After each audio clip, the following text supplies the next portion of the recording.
Hey,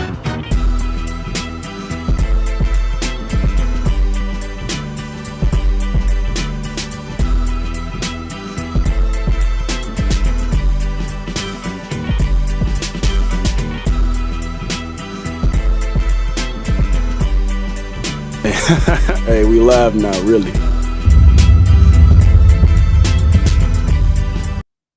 Hey, we live now, really. What's going on? What's going on? Welcome in all my beautiful people out there, man. I hope you're living well. I hope life is good. I hope you out here doing your thing and living your best life. For real, for real. And you got to understand this, man. Hey, we back down like SmackDown. We back like we never left. We back. And hey, did you miss me? Because I missed you. My bad. Text message coming in. Let me go ahead and put this on mute. My bad, y'all. I ain't mean it. Forgive me. But anyway, how my beautiful people doing out there? Hey, we got a lot to get into today. I'm not even gonna lie to you. We ain't gonna sugarcoat nothing. We ain't gonna waste no time. We gonna go ahead and get right to it and get right in it. You feel me? I need you to understand this, though. I need you to understand this. Today is a monumental day. Today is a monumental day. It's about that time we go ahead and got it too.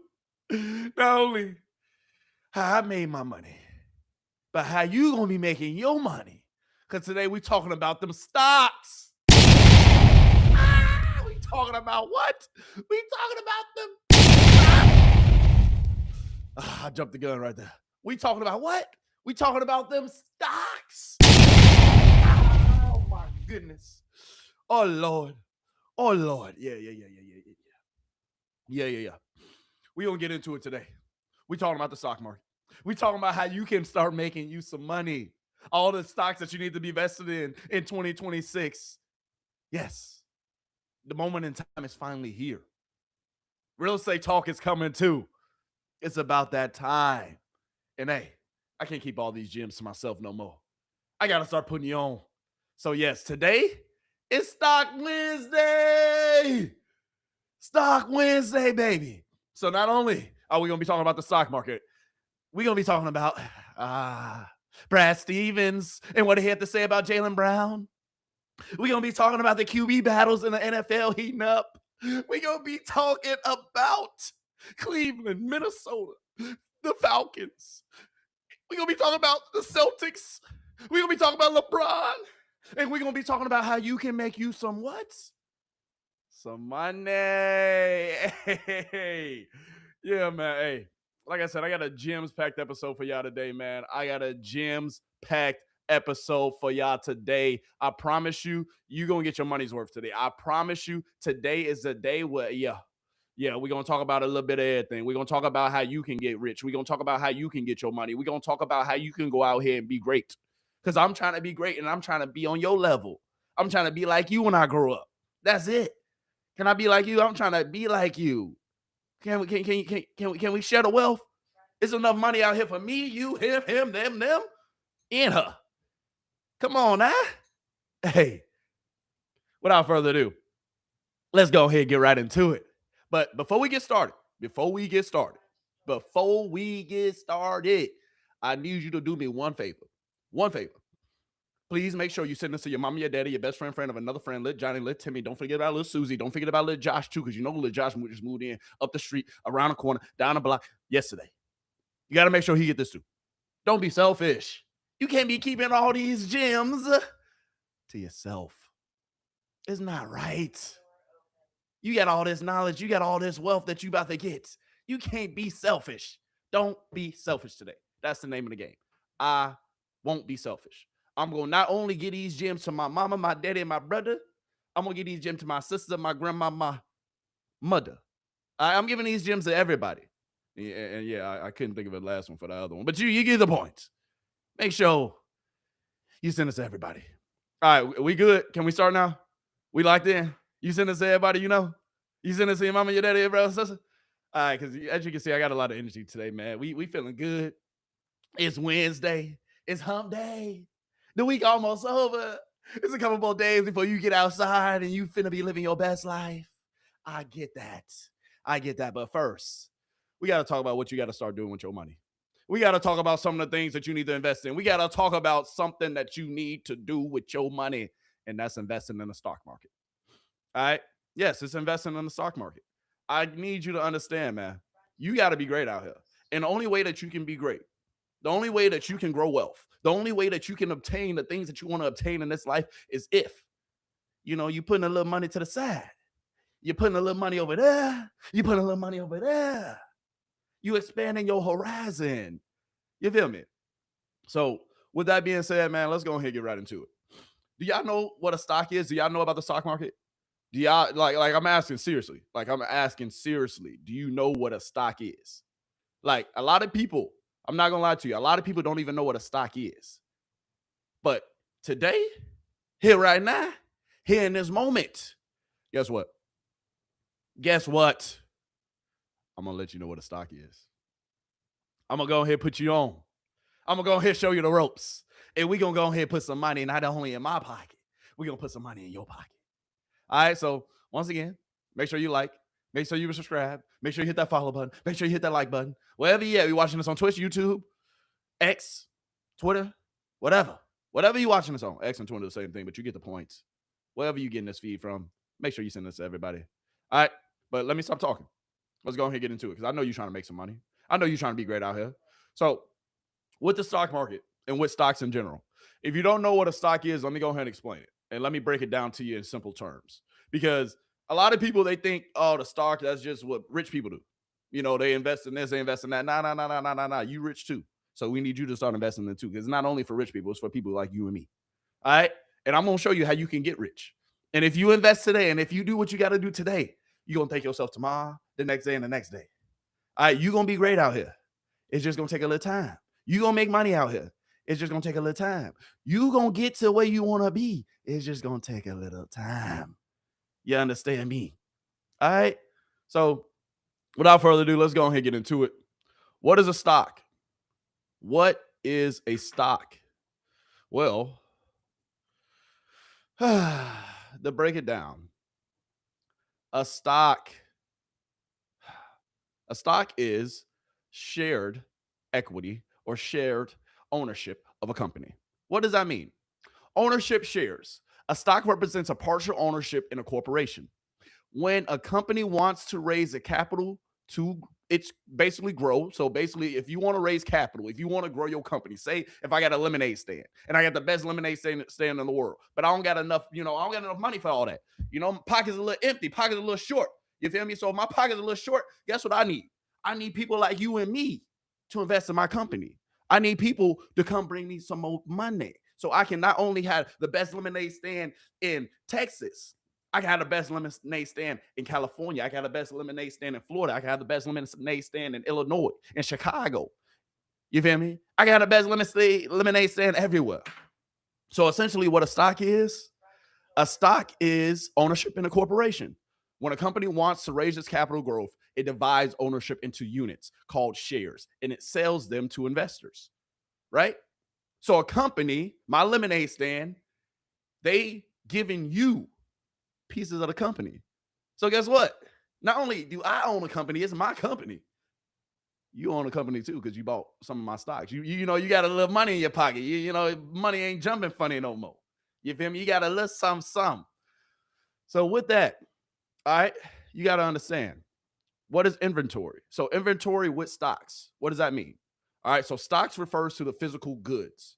So materials, supplies of a business, essentially, which holds, I want to say, status because it's sold to the companies and it is used also in production.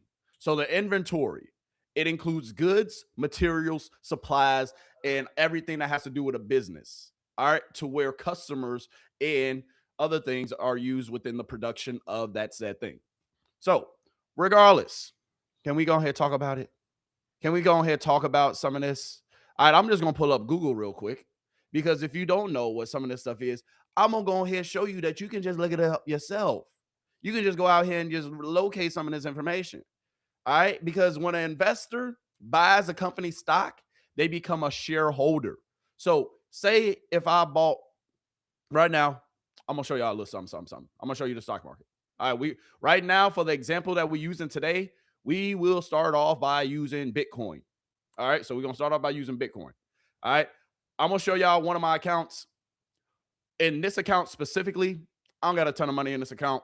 All right, it's one of my accounts to where it's Robinhood. You know, I put a little money in the hood. You feel me? I share the wealth a little bit, a little something like that. All right, but as you can see, this is a stock chain. This is basically the ebbs and flows of a stock market. And what this looks like, Bitcoin. All right. The first stock that we're talking about is Bitcoin because Bitcoin, as you know, Bitcoin made a lot of millionaires out here. Bitcoin, I ain't gonna lie to you.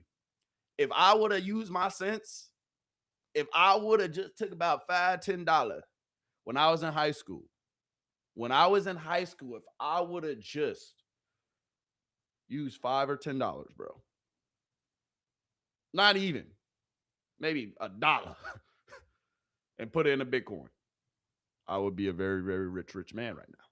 But we ain't got to talk about old shit. We ain't got to talk about old shit. All right, we got to talk. Leave it in the past. All right, I'm over it. I know if I would have invested 10 years ago, what I would have in my pockets right now. I don't want to think about it. I don't.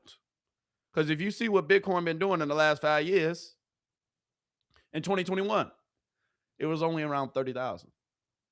But even before that, if we going back to when I was in high school, so some years, you know, that's in the early I ain't that old. But, you know, around 2015, 2014, 2016, 2017, around that time, you feel me? Around that time, Bitcoin was trading even lower than this. But this is within 5 years. So Bitcoin is a cryptocurrency. I shouldn't probably start off with this. I probably should use a traditional stock. And actually, that's what we're going to do. We're going to go ahead and start over. We're going to use a traditional stock because I don't want to get into cryptos right now. All right, so we're going to use a traditional stock. All right, the traditional stock that we're going to use, actually, since I do have some shares of this company, it's Nike, and Nike does pay dividends because I want to talk to y'all about dividends. We're going to go ahead and use Nike, for example. All right, so if you don't know anything about anything, I'm going to go ahead and tell you a little something about it, a little something. All right, so Nike, everybody know what Nike is, right? You know what Nike is. Your mama know what Nike is. You probably got you some Nikes, or you probably got some that got Nike on right now. With Nike specifically, Nike, it is a stock that not only pays or paid well, it is a dividend stock. Nike, it started way back in the 1970s. You feel me? So a little minute ago, before you was probably born. You feel me? But if you was, you know, if you was already out here, you should already know about this. You should have money a little bit everywhere. You feel me? But specifically when we talking about Nike, Nike is a great company because any company that gives you back money. So when you invest in a company, like I was saying earlier, when you invest in a company, basically you are a stockholder, you are a shareholder, right? It is my company, but I need more capital to build my company. I need more capital to put my country in China, to put my country in Japan, my company in Japan, to put my company in China, to put my company in Mexico, right? I need shareholders. So I need to go public, right? I need to get my stock on the public market, on NASDAQ, right? On a New York Stock Exchange, right? So if I got to get my company on there, that means I'm open for business. That means I want you to invest in my business. I want you to invest in my company. All right. When an investor buys a company stock, they are a shareholder. So you would be considered a shareholder. I am a shareholder in multiple companies. If I'm being honest, I own multiple companies, right? Not realistically, because I'm not the CEO, but guess what? I'm a shareholder. So that means I get a little, you know, I got like micro cents of the company. But hey, that's still micro cents. You feel me? Hey, hey, I ain't broke. You feel me? I got a little something, not a lot. But this entitles you to a fractional claim of the company's assets and profits. So a company's assets and profits, that's usually what you get back in return. So it can be capital appreciation. What is capital appreciation? Let me give you an example. Capital appreciation is, say if I bought this stock, so let's go back 5 years. 5 years ago, Nike was selling at $159 per share. Oh my goodness. Oh my. Nike for the past 5 years has been dropping. Woo, boom. all the way down. I'm not gonna lie to you. At one point, I had multiple shares of Nike at this high ass price, and I ended up selling it because I seen the decline coming. Right? If I buy Nike right now today, Nike only worth $40. But 5 years ago, it was moving, worth 167. So Nike stock has plummeted a little bit over the 5 years. Nike has seen a decline over the last few years, right? So what am I saying by this? The appreciation value. So if I bought Nike when it was selling for about 170, right? You got to understand that's a big L because right now it's selling for only $42. So the appreciation would have been minus what? Over $100. So I would be in the negative right now, depending on how much shares of Nike I bought when it was at 172. So what do you mean, really? Talk to me. Explain. Capital appreciation, if the business performs well, that means the value of the stock rises, right? Allowing shareholders to sell their shares for profit, right? So if I bought in Nike or with Nike right now at $42, right now Nike is selling for $42. If I bought into Nike right now and someday it eventually goes up to 159, 160 again, oh my goodness. I ain't gonna be a rich man, but I'm gonna have a little bit more money than what I had in my pocket. Because guess what that means? That means that it is capital appreciation. That means that the company's business performed well, right? But not only can I sell this stock for more money, let me break it down even more. You can also, with certain stocks like Nike as well, you get dividends. What is a dividend? A dividend is basically when companies, they show love to you for investing in their company. So they give you a little paper, you feel me, every quarter. So every couple months, you feel me, if we being honest, they break you off a little something. They say, hey, here go about 5 cents, here go about 10 cents. But if you really say, if I got hundreds of shares in Nike, here go about $5, here go about $10, here go about 20, every quarter, right? So dividends are basically when companies, they dispute or they distribute, oh my goodness, not dispute, they distribute a portion of their earnings to shareholders as cash payments. So they basically pay you out for investing in a company. So when they do that, guess what they want you to do? They want you to invest more. They want you to add more. They want you to continue to invest your hard-earned money into their company. That's why with a lot of companies that pay dividend companies. So a lot of your top companies, top companies that pay dividends, right? You got to understand. Some of the top companies that pay dividends, man, it is vicious out here because not a lot of them do. But the big ones do. The ones that, man, hey, the ones that give you a bang for your buck, the ones that's really out here looking, looking out for the young pups who invest in their companies, hey, it's a lot of love out here being shown. So with the big stocks, with companies that sell dividends, you got to understand, they're the ones that you should be in. Companies like Pepsi, companies like Blackstone, Verizon, right? Understanding that not a lot of companies will pay you money back. All right. You got companies maybe like the MDT, right? Medtronic, right? You got companies like the Regions of Financial, RF, right? Some companies and the top companies, as far as dividends go, they will bless you up if you invest in a company. So let me get off my soapbox. Let me break this down in even simpler terms. What stock levels are. This is stock levels right here. All right. These are the stock levels. This is what it's trading at. Today, Nike's trading at $42 per share. 5 years ago, it was selling at $100 and some change per share. So like I said earlier, it has declined. So the question is, hey, you didn't told me about all these stocks. Okay, which stock should I get in? Which stock should hold on, I got you. I'm going to break that down, but I just want to tell you a little bit more about stocks. I just want to show you what a dividend is. What is a value appreciation? What is some of the stocks that you should probably invest in this year? We're going to talk about it. Let me get there. But I first wanted to explain what a stock is because a lot of people don't know. Stocks are simple. It's not rocket science. It is a way for you to build wealth for yourself. When you invest in a stock, this is long-term money. This ain't money that you're going to wake up tomorrow and you're going to see it in your bank account like, damn, I got a couple thousand. It don't work like that. You might have seen some rarities where, people have gotten rich overnight, but that's like, bro, not even 0.0% of people. You feel me? When you invest in a stock market, you're saying that, hey, I want to see the return on this money in 5, 6, 7, 10 years. I want to see the return on this money in 20, 30 years. You're not investing for the short term. You're not investing to say, dang, I ain't make no money today. Let me take all of it out.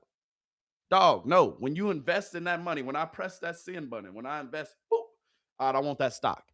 Guess what? I'm going to hold that stock for the next 5, 10 years. So when you buy a stock represents a partial ownership in a company, offering a claim on its earnings, essentially, in its assets. And then as the company's value rises or falls, so does the stock's value rise and falls. So what is a stock product? Bro, all it is, bro, with stocks, they are a quantity of products that a company has stored. Both raw materials and finished products can be considered as products in stock, right? Provided by these materials, they're stored and ready for entry into the production for sale. So all these companies, they all selling stuff, right?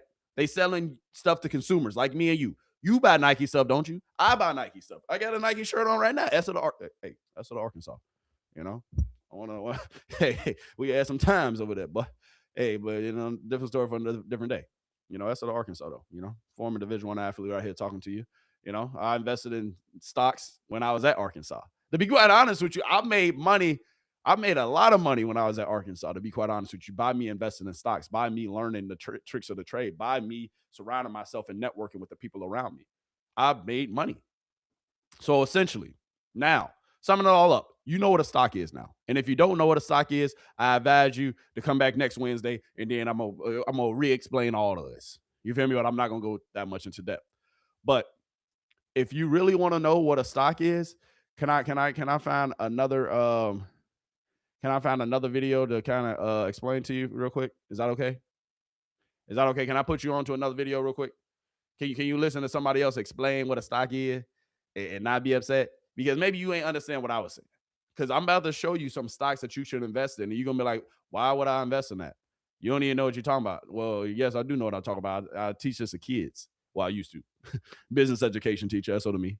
But at the end of the day, man, hey, you got to understand that you got to create wealth. You got to grow your money. Your money cannot just sit in a savings account and you're going to think you're going to be all right. No, you need to put your money into something that is going to pay dividends in the long run. You understand me? All right. Like I told y'all, y'all going to see some numbers in here. This is not real numbers. All right. This is not a made up account, but this is like actually one of my personal accounts. So this is an account. I'm using Robinhood right now, for example, and I'm not going to show y'all all the money I got in here, but I might show you, a couple of the stocks. Is with Robinhood specifically, I use like Charles Schwab. I use like some of the big, the big dogs. But I still use Robinhood because I just like having a little bit of money everywhere. I like having money in Charles Schwab over here. I like having money in Robinhood. I like having money in Coinbase. I like having my money spread out. So that way, if a rainy day come, I can go over here. I can go over here. I can go over there. I can go over here. Right? That's how I do it. A lot of people, they don't like doing that because, it's a lot to keep track of. But with me, I have my devices and my, I want to say brokerage accounts. I put money into them every check or every month, right? I have Roth IRAs, right? What is a Roth IRA? We'll get into that next week. But we're going to continue to explain all these things, right? So one of the stocks, so here, let me show you what's a big stock that I want y'all to all invest in right now so we can talk about it. What I need you to invest in today, all right, is NVIDIA. What is NVIDIA? Let's talk about it. Let me explain to you. All right. NVIDIA, not going to lie to you. NVIDIA, hey, this is one of them ones. NVIDIA is one of them ones that if you invest in it today, If you invest in it today, you're going to thank yourself in a couple of years. You're going to thank yourself in a couple of years. You know why? Because look at the growth.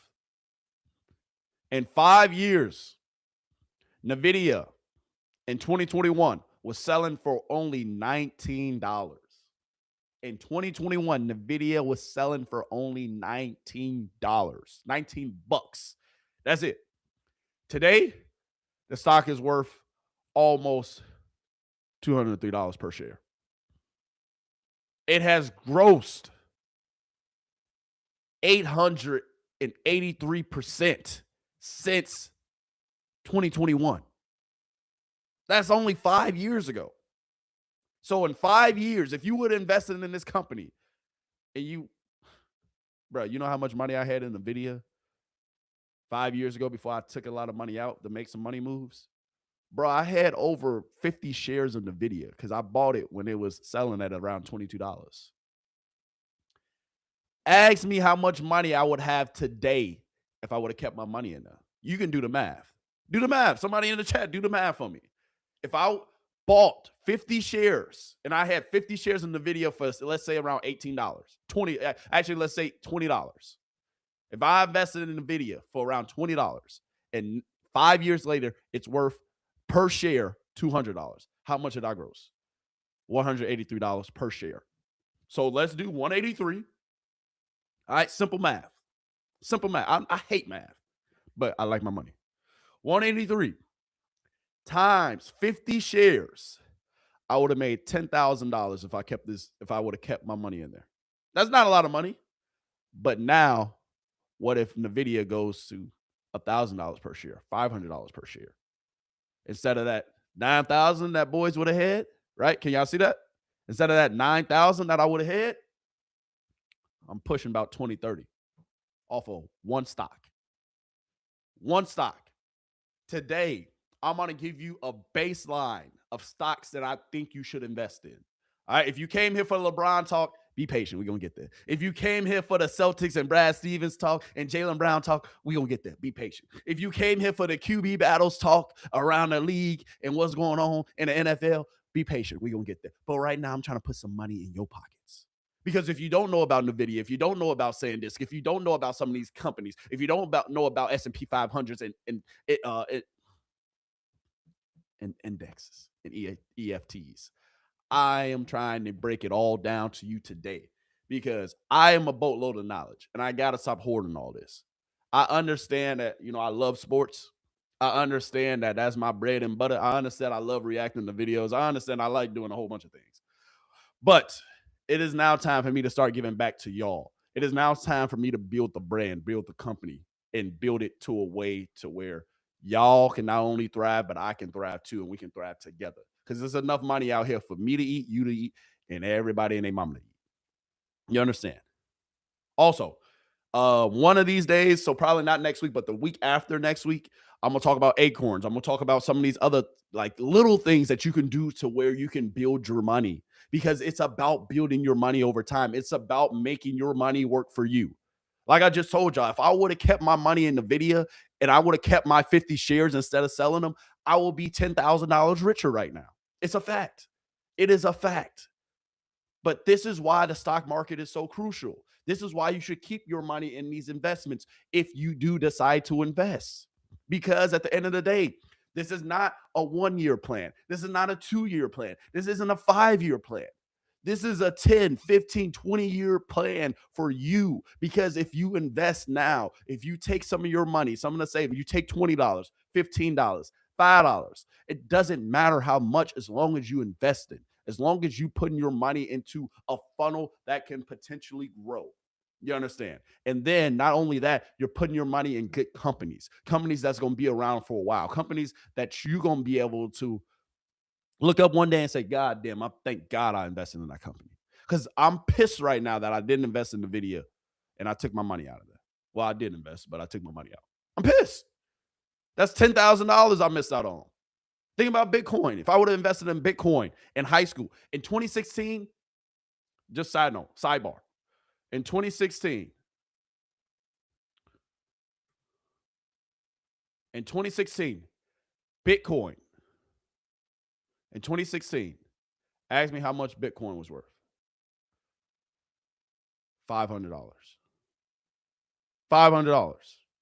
And now it's up to 60,000. Even if I would have put a little money in Bitcoin, bruh, I'd be a rich man right now.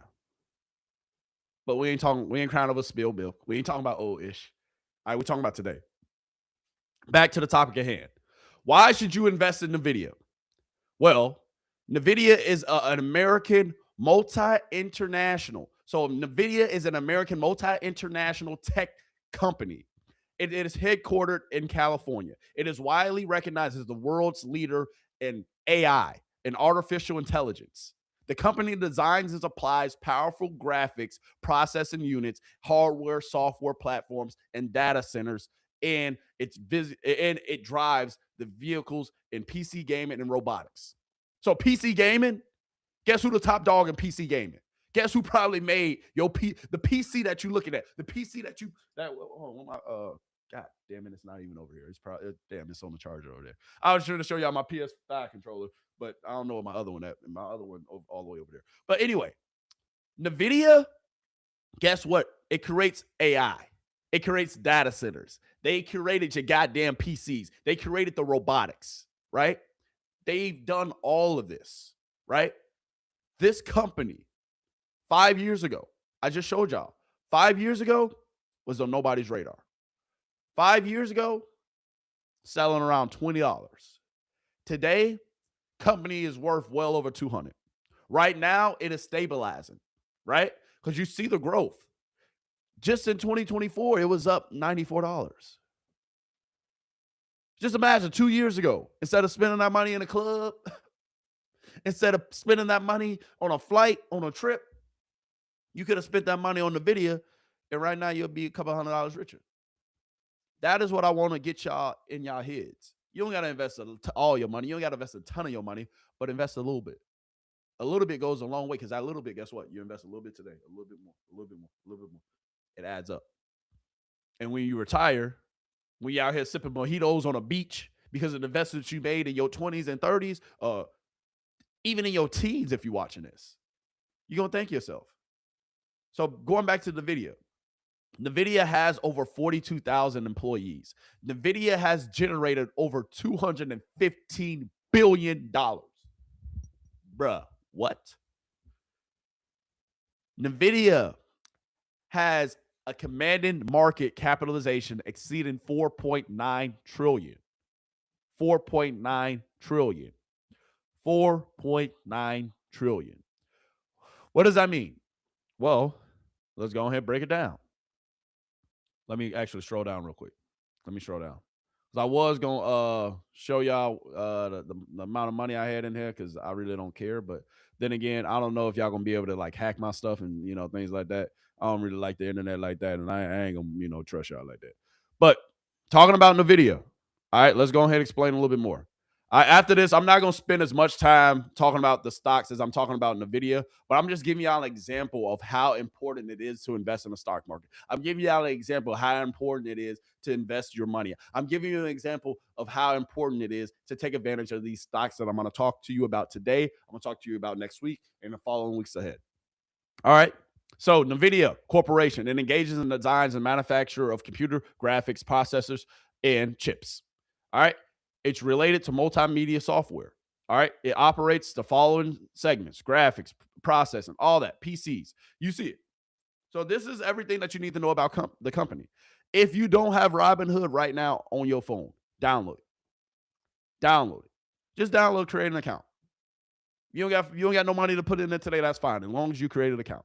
Now it's on your brain. Now it's in your psyche. Now it's in your subconscious. Right?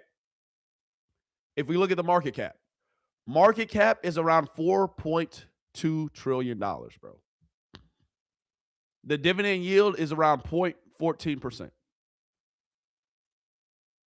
The 52-week low, so in 52 weeks, the lowest point was at $158. Today it's selling around $200.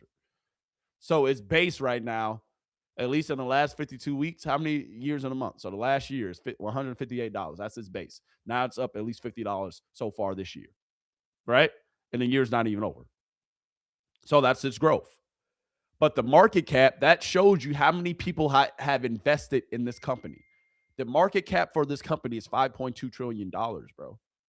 That means a lot of people have invested in this company. All right?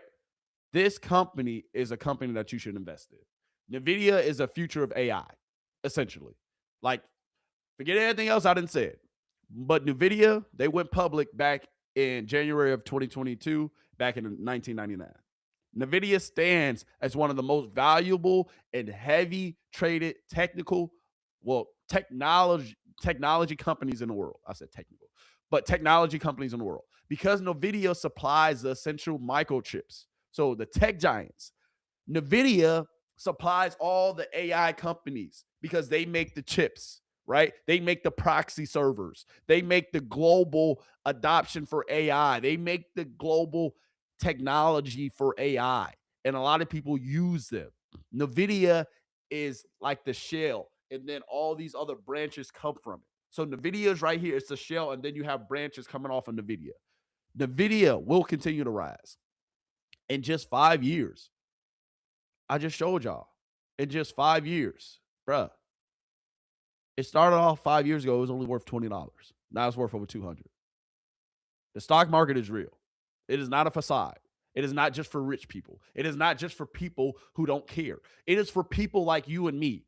Whether you invested in Robinhood, whether you got Coinbase, whatever, Webull.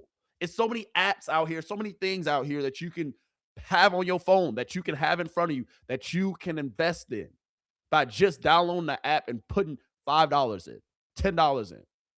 Dog, instead of spending that money on them hot Cheetos, them hot flamings, or that shot at the club, go ahead and put some money in NVIDIA. Go ahead and put some money in SanDisk, because we're going to talk about SanDisk in a little bit. Because SanDisk, oh my goodness, that's another hot company that we're going to talk about. But as far as NVIDIA, all right, before we move on to another stock, bruh, it was founded in 1993. It went public in 1999. It was trading for how much again? Let's rewind. All right, hold on. Before I pull it up, hold on. I just want to go back, because I ain't trying to show y'all how much money I got. Actually, I can care less how much money I got, because this ain't one of my main accounts. So actually, I'm just going to show y'all. I can care less about this account. So it's cool. It's cool. NVIDIA, 5 years ago. What did I say? We're selling at $20. It is a tech hub. So all the AI companies, they're using NVIDIA, and they're using their microchips. They're using them to create PCs. They're using their technology because they're the leader in AI. In 2021, dog, it was only selling for around $20. But what's the biggest thing in the last 2-3 years that everybody's talking about? They're talking about AI. So why has this company increased so much in the last 5 years? Why? Because it is the tech giant. It gives the tech giants what they want. It gives the tech giant. Oh, shoot. Hold on, my bad, y'all. My bad. All right. It gives the tech giants. It feeds them. You can read the description yourself. If you invest in a stock, I highly advise. Don't only just read the description. Go do your Google. Do your Googles. Do your research. This company right here, invested in. I don't even work for them. But that's the thing. I want you to make money. 5 years ago, it was only selling for $20. $20. 5 years ago. Now it's at $200. I bought in when it was selling for about $150, $140 on another account. I was late to the party. But guess what? In another 5 years, where do you think it was going to be at? Y'all see how they opening all these data centers. Bro, I got people in my family working on these construction sites, building these data centers everywhere. In Indiana, they're opening them. In Idaho, in Texas, all these data centers. Guess what? They're all going to hit up NVIDIA eventually. And if not eventually, then guess what? They're going to use their profit. They're going to use their blueprint. Let's say that. Invest in NVIDIA. Do it. If you know it's good for you. If you know it's good for you, invest in NVIDIA. Next stock that we're going to talk about, because this is a big one. I'm only going to talk about 2 stocks tonight. Next week, I'm going to get into a lot more. All right, next week I'm going to get into a lot more. But to be quite honest with you, every Wednesday we're going to do this. Every Wednesday I'm going to come in, I'm going to talk about some of the stocks that I previously talked about, and I will inform you about what you need to do. All right? So, you don't got to listen to me. You don't. But what you need to do your own research. I don't got all the answers. Neither do you. Neither do she. Neither do he. I said neither do he. But you get the point, bruh. It's too much money out here for us not to be invested in it. Now, let's look at the next company that I want you to invest in. The next company that I think you should take a look at. SanDisk. SanDisk. Look at how much this company, bro, just went public. Look how much it's worth now. In February last year, trading around $40. So I just told you about NVIDIA, right? Just told you about NVIDIA. How NVIDIA, they are big on graphics, the hardware, the software, the platforms, the data centers, the PC gaming, the robotics. That's what NVIDIA represents. SanDisk company, bruh, the SanDisk Corporation, boy, if you don't invest in it, you're tripping. You're tripping. SanDisk, what the company is. Actually, let's just go to the description. Right here. Let's just read it. SanDisk engages in development of manufacturers, all right? Manufacturers, provisions of storage devices and solutions based on NAND. Flash technical products include solid-state drives, memory cards, USB flash drives. The company was founded in February 5th of 2024, and it is headquartered in California. All these big tech giants are in California. All these big tech giants are killing the game because what is going on in our country? What is going on in the world? Technology, AI, it is everywhere. SanDisk, the company was only founded last year. Not last year, 2 years ago. 2 years ago, this company was founded. And if we breaking it all the way down, 2 years ago it was founded, it was only selling at how much? $40. So when the company went public, when they said, hey, we need investors like me, you, them, it was only selling at $40. How much is selling for today? $1,700.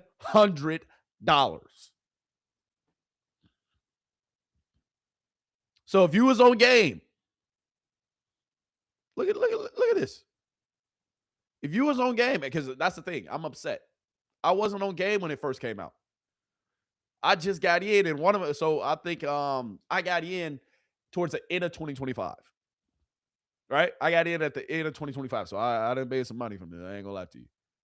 But you can see what it was trading at. And then towards the end of the year, 200. And now with AI booming in January, what was it selling for? So right here around 2025, end of 2025, you can see how much I bought it around for, right? Not in this account, but a different account. $200 it was selling for. Now it's going for $1,700. Tech giants, tech companies, they're the new wave. They're the new future. Tech giants. These are some companies that you need to invest in. SanDisk, basically what they do, they develop, they manufacture, and they sell data storage devices and solutions using flash technology. They sell it in Europe, they sell it in the Middle East, and they sell it in the United States, they sell it in Africa, they sell it in Asia. They're international. They're international. It is a great stock to buy. It is another stock that's like NVIDIA. It is going to be the future. In just 1 year. In just 1 year. Dog, last year in March. So actually, let's go last year around this time. Last year, well, what were we in? July? Last year in July, $42 per share. Makes you sick to your stomach, right? That you didn't know about it? Well, guess what? Now you know about it. $40 last year around this time. It was selling for how much? $40. $40 around this time last year in July. It was selling for $40. Now it's worth $1,700. You tell me that the stock market is not real. You tell me that you shouldn't invest in the stock market. You tell me that you shouldn't put your money into something that's going to eventually pay dividends for you. Because like I said, stocks, we ain't trying to get rich tomorrow. We ain't trying to get rich next week. We ain't trying to get rich next month. We ain't trying to get rich next year. But we try to get rich in about 5, 10, 15, 20 years from now. When it's retirement time. When it's time for little Johnny and little Susie to go to college. That's why you putting your money in this. That's why you're going to be invested. Because when your kids look up and say, dang, Grandpa, how you make all this money? Well, son, let me tell you. I was listening to some crazy ass dude on YouTube and on the internet, on Twitch, on Kick, wherever you're listening to me at.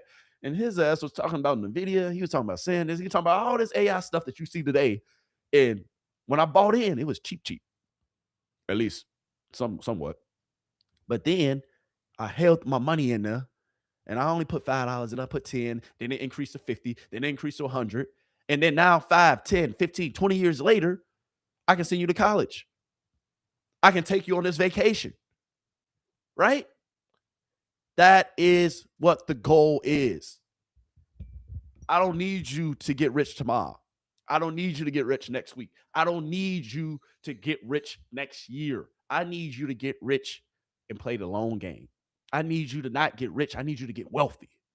We talking about wealth. Today we talking about the stock market. But here soon we're going to talk about properties. You feel me? We're going to talk about my real estate because that's a whole different ball game. We're going to talk about creating real estate portfolios, buying multifamily units, buying commercial units. That's the real goal. That's eventually what we're going to get to. And it's a lot of things that I haven't really came. This is a sidebar, side note. Hold on, be patient. It's a lot of things that I know and I'm knowledgeable of that I haven't really explained that really, came to the forefront with it. But now it's time to get this information back. Now it's time to show y'all that, hey, bruh, you don't got to be a YouTuber or streamer or athlete or rapper to make millions or to make sure that your family got a little extra money when it's time for it. You can be a normal average Joe with a normal average job and be just fine and have 200,000, 300,000, damn near $1 million or $2 million in your bank account and you just sitting hanging out. And ain't nobody know you. Because that's what it's about. It's about creating wealth. It's about creating longevity. You can have longevity if you want it. You can be whatever you want to be. You can do whatever you want to do. But it takes time. It takes time. It takes time. So NVIDIA was the first stock we talked about. SanDisk is the next stock we talked about. I'm showing you the numbers right here. Last year, August of 2025, selling for $44. Now it is selling for $1,700. What we're waiting for, because this is to be quite honest with you, this is unprecedented. This stock has gained over 4,000% in a year. I had said had gained, but has increased. Increase is a better word if you get the point. This stock has increased over 4,000% in a year. Imagine what it's going to do in another 5 years, another 10 years. With all these data centers that's opening up, with all these people talking about AI this, AI that, imagine how much it's going to be worth in about 5, 10 years. Is this going to be the next Bitcoin? Probably not. But who knows? It can be the Bitcoin of a regular stock market. It's not a crypto. We're going to be talking about cryptos too. Crypto talk coming for you next week. But today I just want to talk about 3 simple stocks. NVIDIA, if you don't know what this stock is, all right, SanDisk Corporation. All right, my bad. SanDisk Corporation. So what you need to invest in, NVIDIA, SanDisk Corporation. You don't got to invest in it today. You don't got to invest in it tomorrow. But please, down the road, eventually, when you have the money, when you get the funds, when you get that check, put $5 in. Put $2 in. Get pennies. It's okay. Whatever you got, put it in there. And just let it sit, let it grow. Continue to add more. Continue to add more. And continue to add more. Because you're going to look up. And say if I would have bought this last year at $40.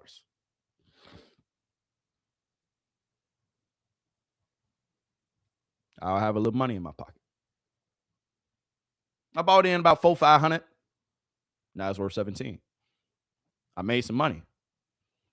Am I gonna pull it out because I made a little money? No, I'm staying in it. I'm here for the long haul. I'm here for the long game. You feel me? I'm playing the long game. In the stock market, it is not short term unless you're doing trades and that trading stuff and you daily trading daily. That ain't for me. I like putting my money in there and just letting it grow over time. I like to see it here and then go there and then go there and then what? Oh, I didn't even know I had that over there. Come on, man. Last and final stock that we about to get into. Last and final stock that I'm gonna put you on to. Last and final stock that you can potentially see the same return that you seen on the video. And on saying this. Y'all gonna be like, bro, why are you finna tell me about a phone company? I'm finna show you why. Why is Relly, Mr. Wilson, man, whatever you want to call me, but just don't call me Collect. Why is he talking about Nakia? Nakia? The Drake song? Don't say I ain't never do nothing for you. Don't say I ain't never do nothing for you. Don't say I ain't never do nothing for you. All right?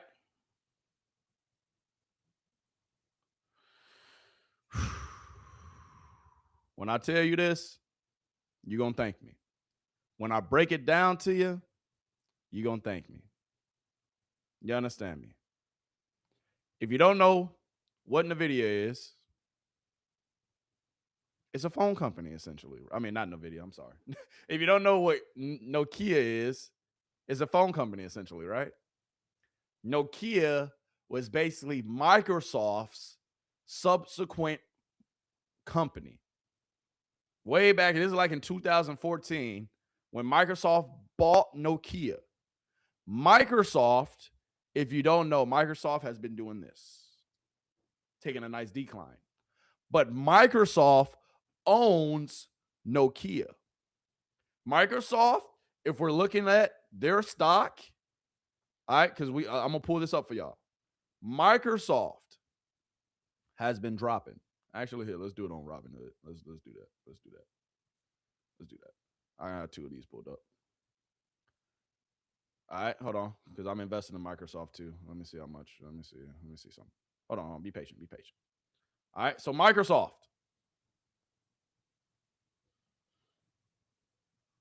What do they own? They own Nokia. Microsoft has been on a decline, right or wrong? Yes. Microsoft, in the last 5 years, they've been going like this. Microsoft right now is heading back up to the green. Microsoft, as we all know, has been one of them companies that's been around for a while. That's why it's trading at $300-some. Once upon a time, 5 years ago, if we're looking at the max history, in 2004, trading for only $26.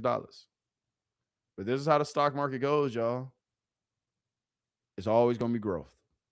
It's the one thing that it's just like real estate. It ain't fast, but it's steady. And I want y'all to understand that and remember that.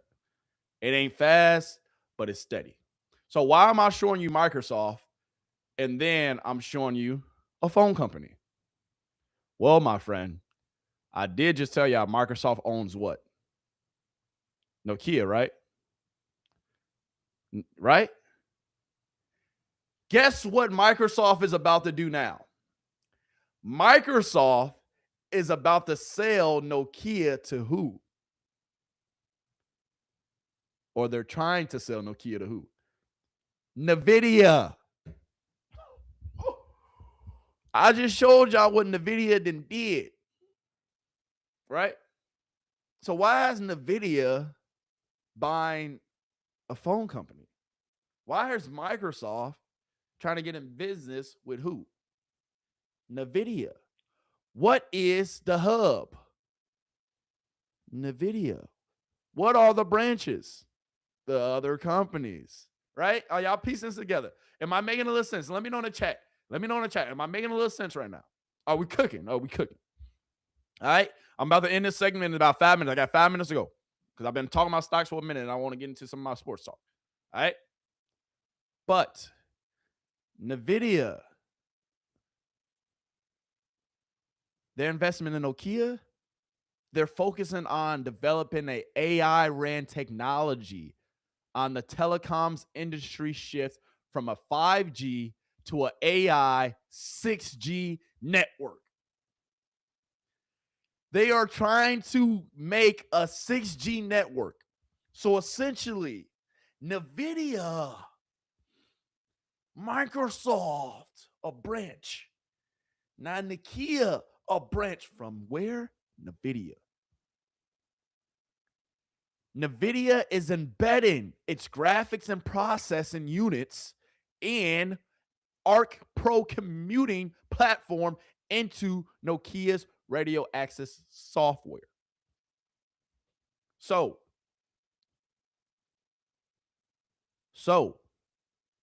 what does all this mean? What the hell are you talking about? What the hell are you talking about, really?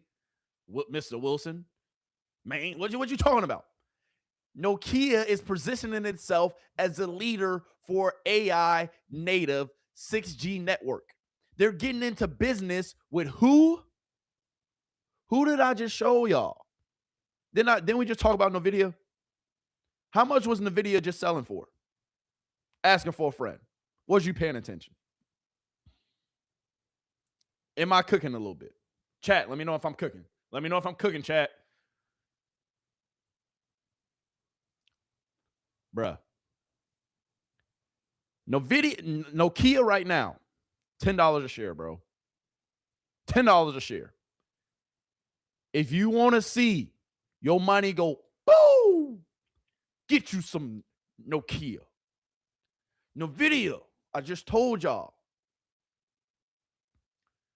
NVIDIA, at one point, selling for about $50 a share. $16 a share. NVIDIA is now worth $200, right? Just last year, NVIDIA was only selling for about $100 a share. 3 years ago, NVIDIA was only selling for $50 a share. NVIDIA is one of the new tech hubs for who? Everyone. What does NVIDIA create? What does NVIDIA create? Can somebody help me out? Say it in the chat. Say it with me in the chat. What does NVIDIA create? The PCs. They're in the AI. They do everything. They do everything.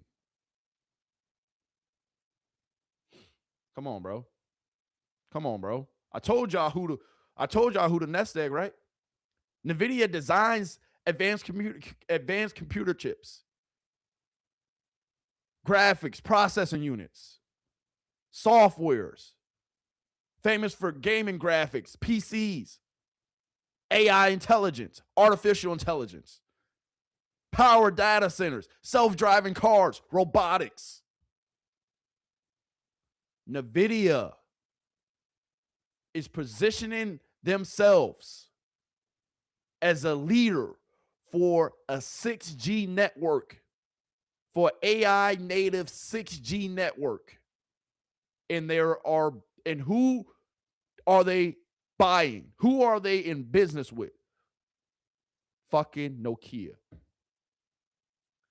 Nokia right now is selling for only $11 a share. I told you about NVIDIA, told you about SanDisk, and I'm telling you about Nokia. Nokia is only $11 per share. We're going to come back to this in 5 years, and I want you to tell me if you make some money or not. I want you to tell me if you're going to make some money or not from Nokia. Nokia, why Drake was singing about Nokia? Maybe he was trying to put us all on. How many shares of Nokia you got? Shit, I got about 100 of them things, boy. 100 of them. Because when it go, I'm going to be right there on the plane, chilling, going with it. Yeah. Let me stop. But are y'all getting what I'm putting down, though? NVIDIA. So I'm going to break this all the way down before I'm about to move on. NVIDIA. What are they known for?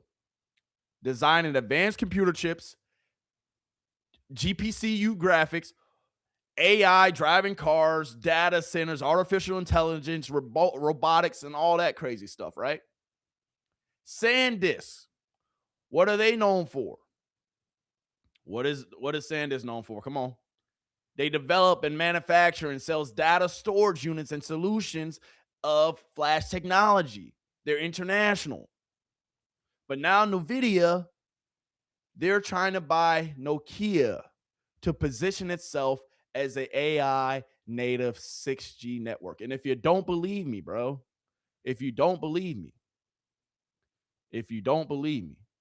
let me show you. Can I pull up an article for y'all? Can I pull up an article for y'all? Hold on. Because you can do your own research. You, like I told you, y'all don't have to listen to a word I'm saying, bro. You don't. But I'm trying to make you rich. Not gonna lie to you. I will feel bad if I was hoarding this information. I'll just show you this. Nokia is doing what? Future outlook. Nokia is positioning itself as an AI leader for what? You can read. This ain't an article. This ain't the article that I was going to show y'all, but it's on a quick, and I'm not trying to continue to search for the article where I found it eventually earlier. But I just told y'all, NVIDIA just bought who? Or who they trying to buy? Nokia.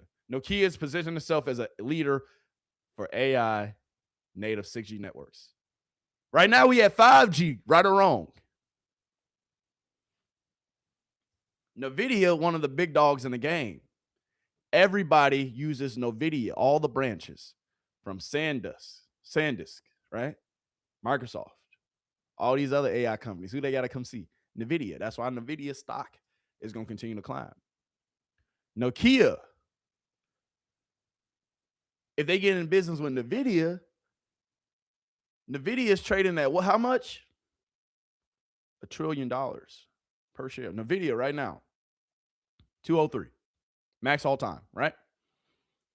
They're trading at 5.2 trillion. 5.2 trillion. The market cap for Nokia right now is 68.3 billion. One company in the trillions is buying a company in the billions. Nokia is only worth what? How much?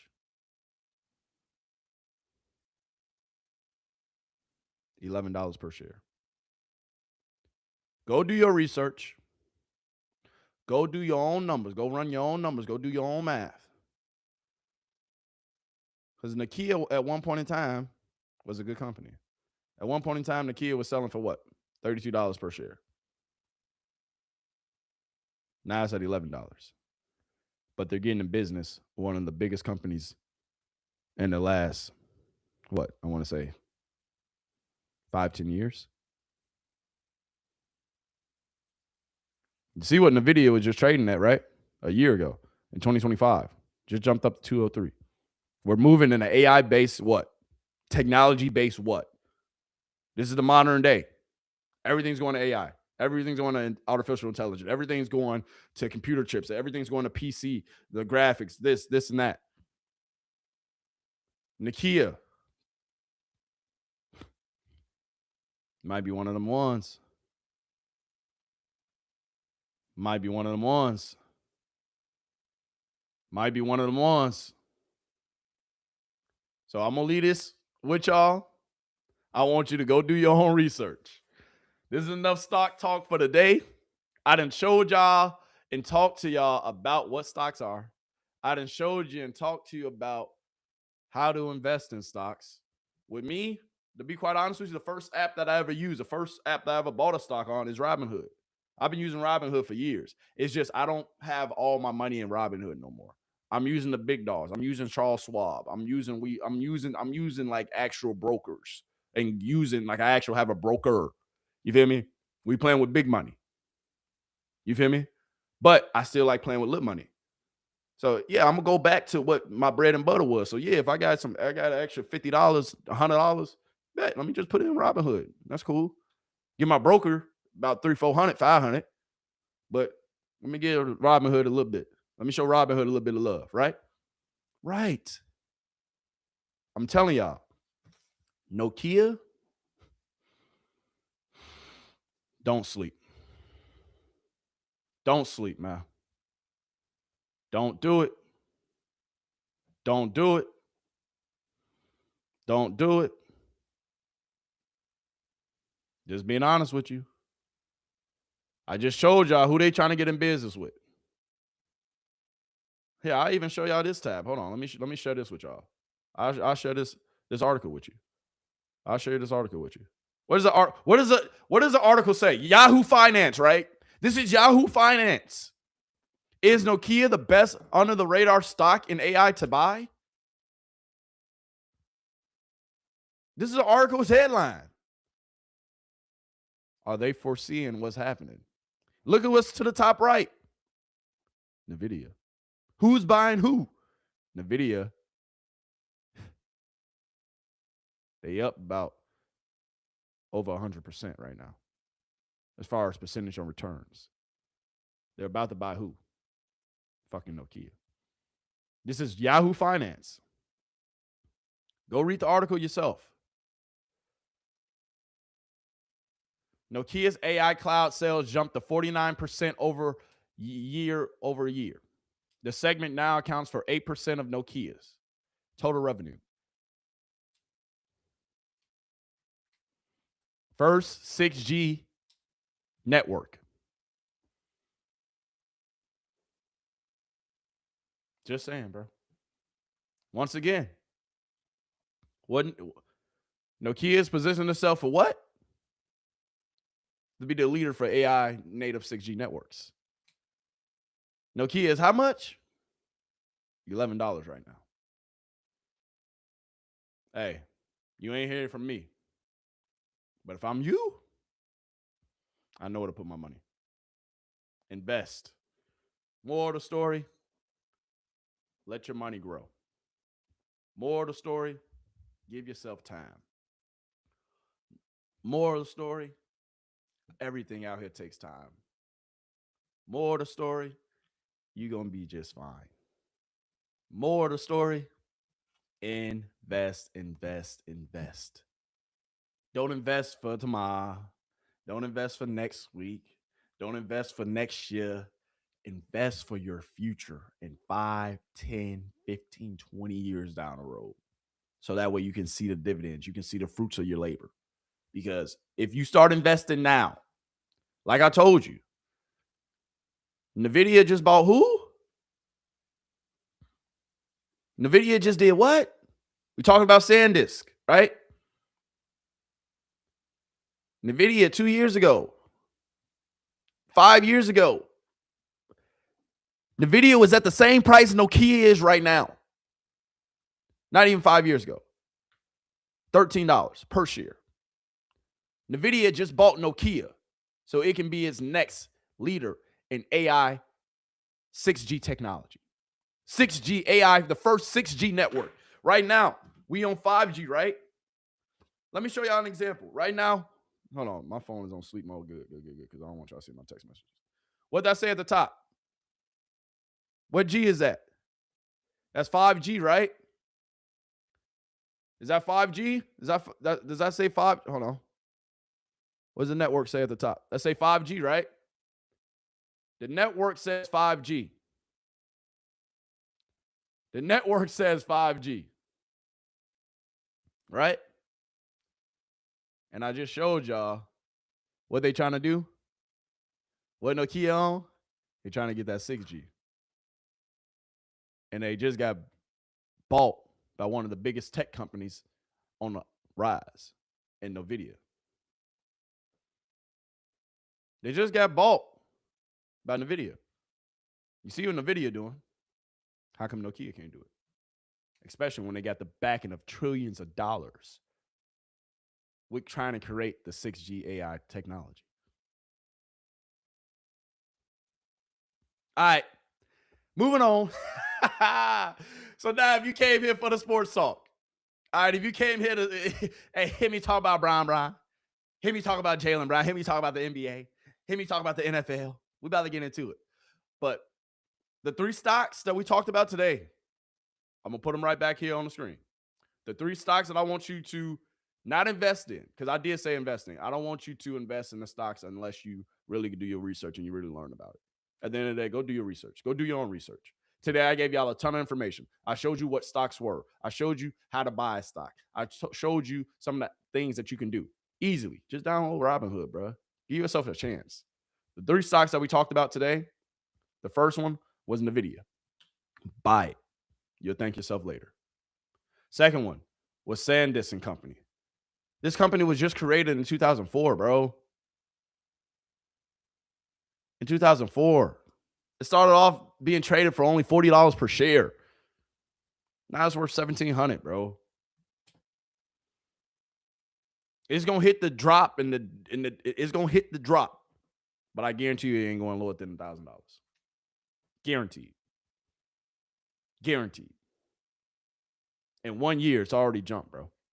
Last year, it was only worth $100. Now it's worth $1,000, $1,700. Tech companies, man. AI, the movement. So we talked about SanDisk, we talked about NVIDIA, and I just told y'all about Nokia. Because NVIDIA, what they doing? They're about to buy Nokia. Nokia's going for how much right now? $11 per share. Go buy you some goddamn Nokia, please. Go buy you some SanDisk. Go buy you some NVIDIA. Do your research first. Let's take a look at some of those companies. So, without further ado, that puts it into our Stock Wednesday. I'm going to think of a better name for it. But for now, it's just Stock Wednesday. Rewind this video, come back to it again and again and again and again. So that way you can learn more about some stocks and you can learn more about where to put your money at. Every Wednesday, we will come back and we will have the same conversation. Stock Wednesday, baby. Stock Wednesday. Come on now. We here, we live. But without further ado, we got to talk about that boy, Brad Stevens, man. We got to talk about that boy, Jaylen Brown. That boy, Jaylen Brown. That boy, Jaylen Brown. That boy, Brad Stevens. Brad Stevens, you're full of it. Brad Stevens, you're full of it. A little bit. We going to talk about why. Brad Stevens. Let's hear what my man had to say about trading Jaylen Brown. I'm going to show y'all multiple clips, and we're going to talk about them. First one. Brad Stevens. Ooh, excuse me. I'm sorry, y'all. Brad Stevens, coming to the front of the congregation, please. What you got to say? First quote from Brad Stevens, and then we'll talk about all of them at the end. I lost sleep over the fan part of this. I get it. Like, there's a bunch of 7 jerseys around. I'm pretty sure I bought a couple. So I get it. And I lost sleep over the fan part of this. I get it. Like, there's a bunch of 7 jerseys around. I'm pretty sure I bought a couple. So you bought a couple of 7 jerseys? You get it? Okay. You pretty sure you bought a couple of 7 jerseys? Okay. You get the fan part of it? Okay. You just made the worst trade in Boston Celtics history? Okay. Let's hear what else he had to say, though, because that's not all. Brad Stevens, coming to the front of the podium. Come into the front of the congregation, please. I might be wrong. I'm not going to stand up here and be defensive about that. But the path looked a little bit more challenging with 70% of our cap and such a high percent of our usage tied into 2 players. He said it looked a little bit crazy with 70% of our cap and so much of the usage. If you don't know what usage is, that's how much said player has the ball in their hands. With 70% of your cap being in 2 players, with Jason Tatum getting over 300 M's, Jaylen Brown getting over 300 M's, dog, you the one who gave him the money. You the one who should be figuring out the cap situation. Stop making up BS about why you traded him, but let him finish. I might be wrong. I'm not going to stand up here and be defensive about that. But the path looked a little bit more challenging with 70% of our cap and such a high percent of our usage tied into 2 players. I might. Tied into only 2 players? Come on, man. Come on, man. I hear you out here, Brad. But I don't hear you. I believe you out here, Brad. But I don't, dog. I don't. Next video. Brad, what else you got to say? But it is an interesting time. The new CBA coincided, 7 years after the Supermaxes were instituted. We may not be sitting here if there was a rule in the CBA that said the guys that you drafted that you signed to 35% Supermaxes count as 25% of the cap, because then that would allow you to build out towards the aprons with a lot less flexibility, or with a lot more flexibility. But what you mean we wouldn't be sitting here? Brad, you're talking in between your teeth, my guy. You saying you wouldn't be sitting here if the CBA basically gave you more flexibility when you signed max players. You have 2 max players on your roster. One is worth $300 million. The other is worth $300 million. You then dangled Jaylen Brown out here like a carrot, saying who want him. You then proceeded to also try to trade for Giannis Antetokounmpo, who is another max player, who would have caused you the same problems because he's making just as much as Jaylen Brown, if not more. So you're talking in between your teeth, my guy. It might be a little something else going on and brewing, because you were dangling and you're talking about the CBA. You're talking about how much the cost was.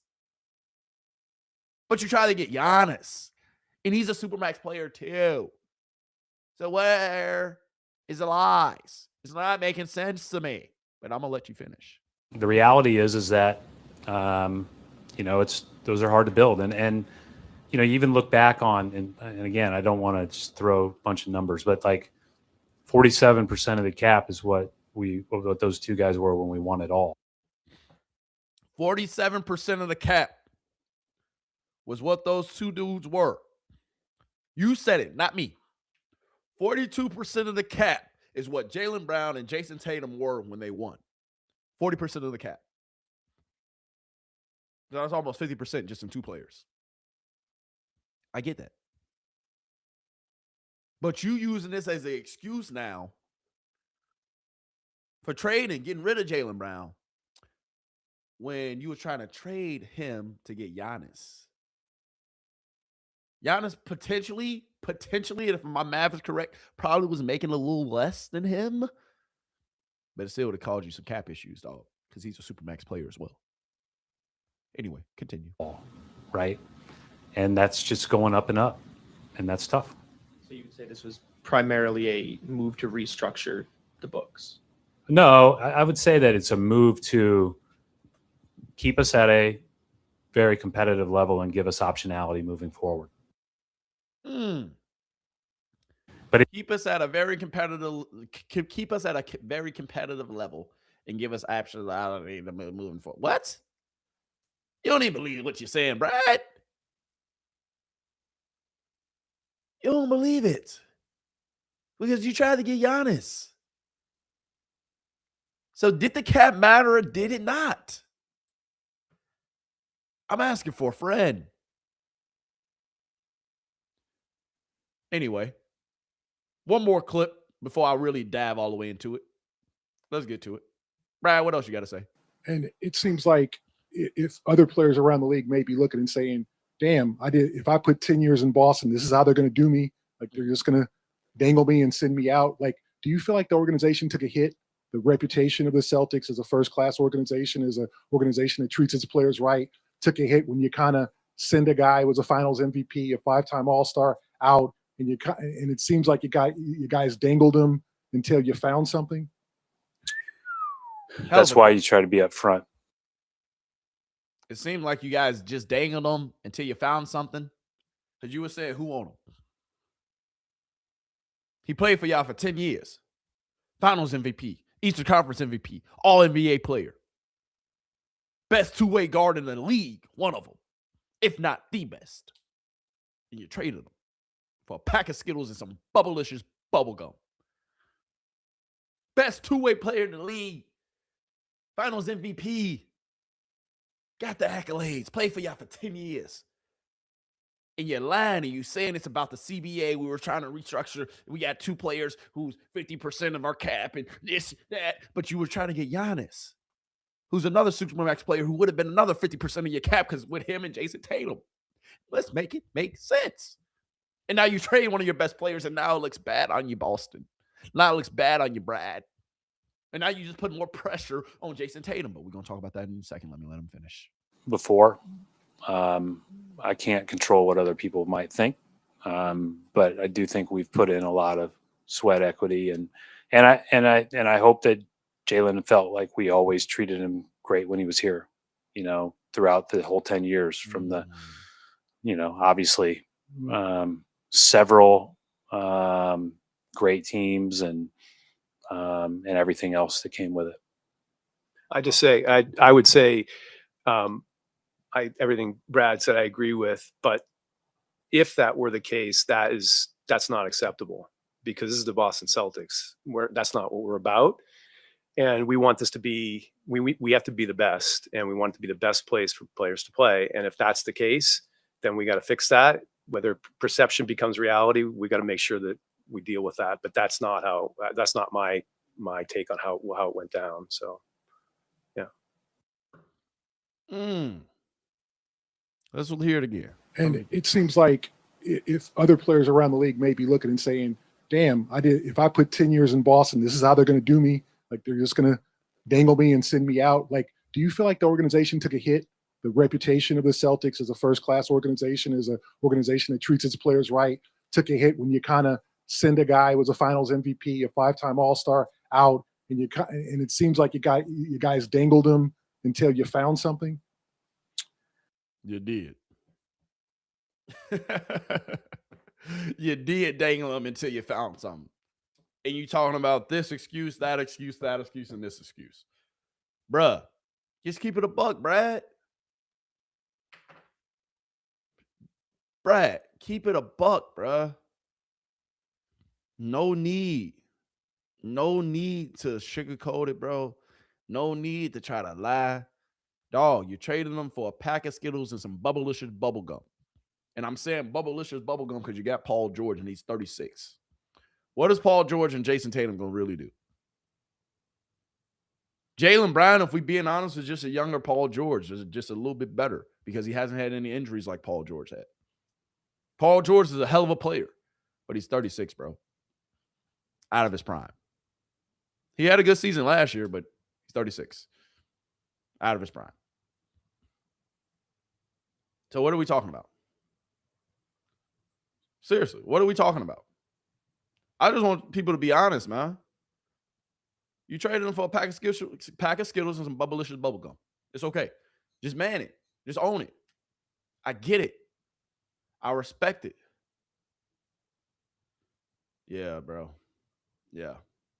So, regardless, it's going to be okay. Brad Stevens, I'm not going to hold it against you. I'm not. But at the same time, though, dog. It's going to get tough out here for you. It's going to get tough out here for you, big dog. Because if Jaylen Brown go out here and ball and win a chip out here in Philly, what?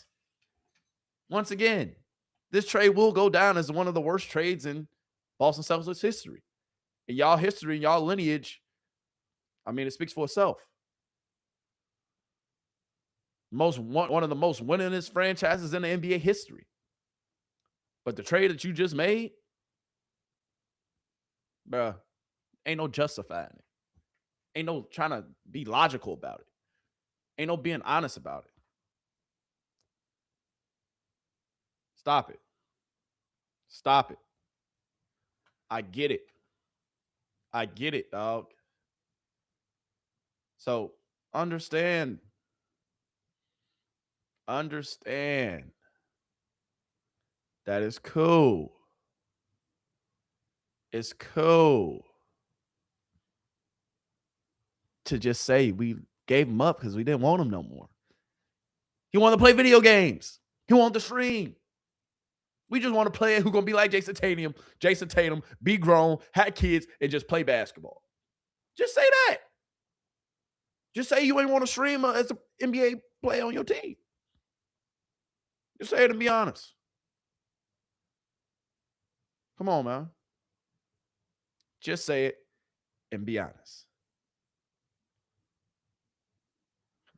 Ain't no need to continue to talk about it. Ain't no need to continue to harp on it. Come on, baby. Come on, baby. What are we talking about? Brad, it's okay. Be honest with yourself and be honest with us. Jaylen Brown, we get it. We get it, big dog. I understand it, big dog. Hey, but you're going to go over there with the 76ers and you're going to ball. 70% of the cap in 2 players? Well, you was trying to trade for goddamn Giannis.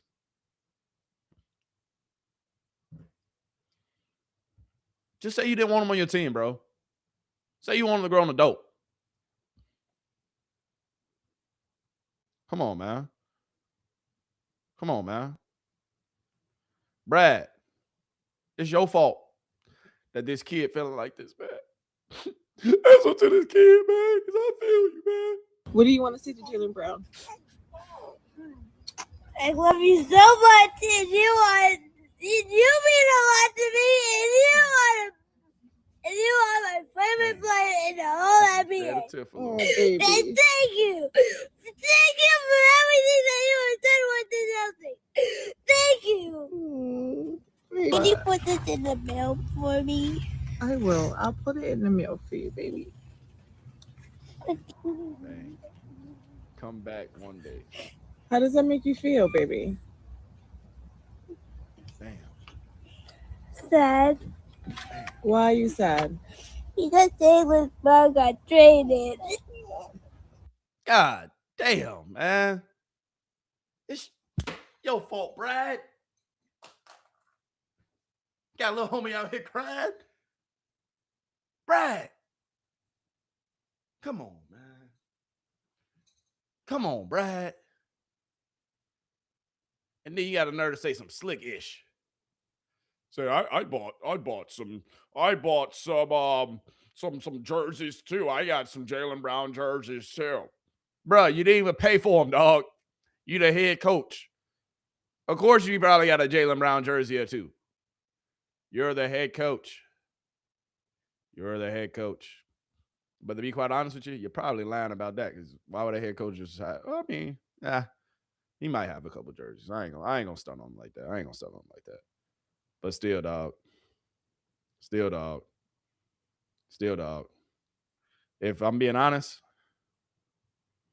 you made a little homie cry, man. It's your fault, Brad. It's your fault. Then you're gonna say this.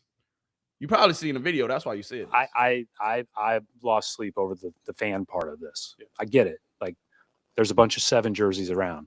I'm pretty sure I bought a couple. Shut up. Shut up, Brad. We don't want to hear it. We don't want to hear it, Brad. All right, let me stop. But all jokes aside, though, man, like, if we really being honest, we really having a real conversation about all this, Jaylen Brown, he going to be on y'all ass like white on rice next year. Jason Tatum, it's a lot of pressure on you, big dog. Because Jaylen Brown last year, without you, he led your team to the second best conference in the East. Without you, he averaged 28 points last year. 28, 7, 8, and maybe 6? Without you, when everybody said the Boston Celtics ain't going to be ish because Jason Tatum injured, and then they traded away all their players. He led them to the second best team in the East. Second best record in the Eastern Conference. Led them to the playoffs. Yeah, you came back towards the end, but who got y'all there? Jaylen. So what you going to do next year, Jason Tatum? Because you don't lead them with at least a top 5 record in the East. There's going to be some conversations had. If you don't lead them at least to the playoffs next year, there's got to be some conversations had. A lot of pressure on you, Jason Tatum. I told y'all how I feel about Jaylen Brown. I told you I think he's better than Jason Tatum.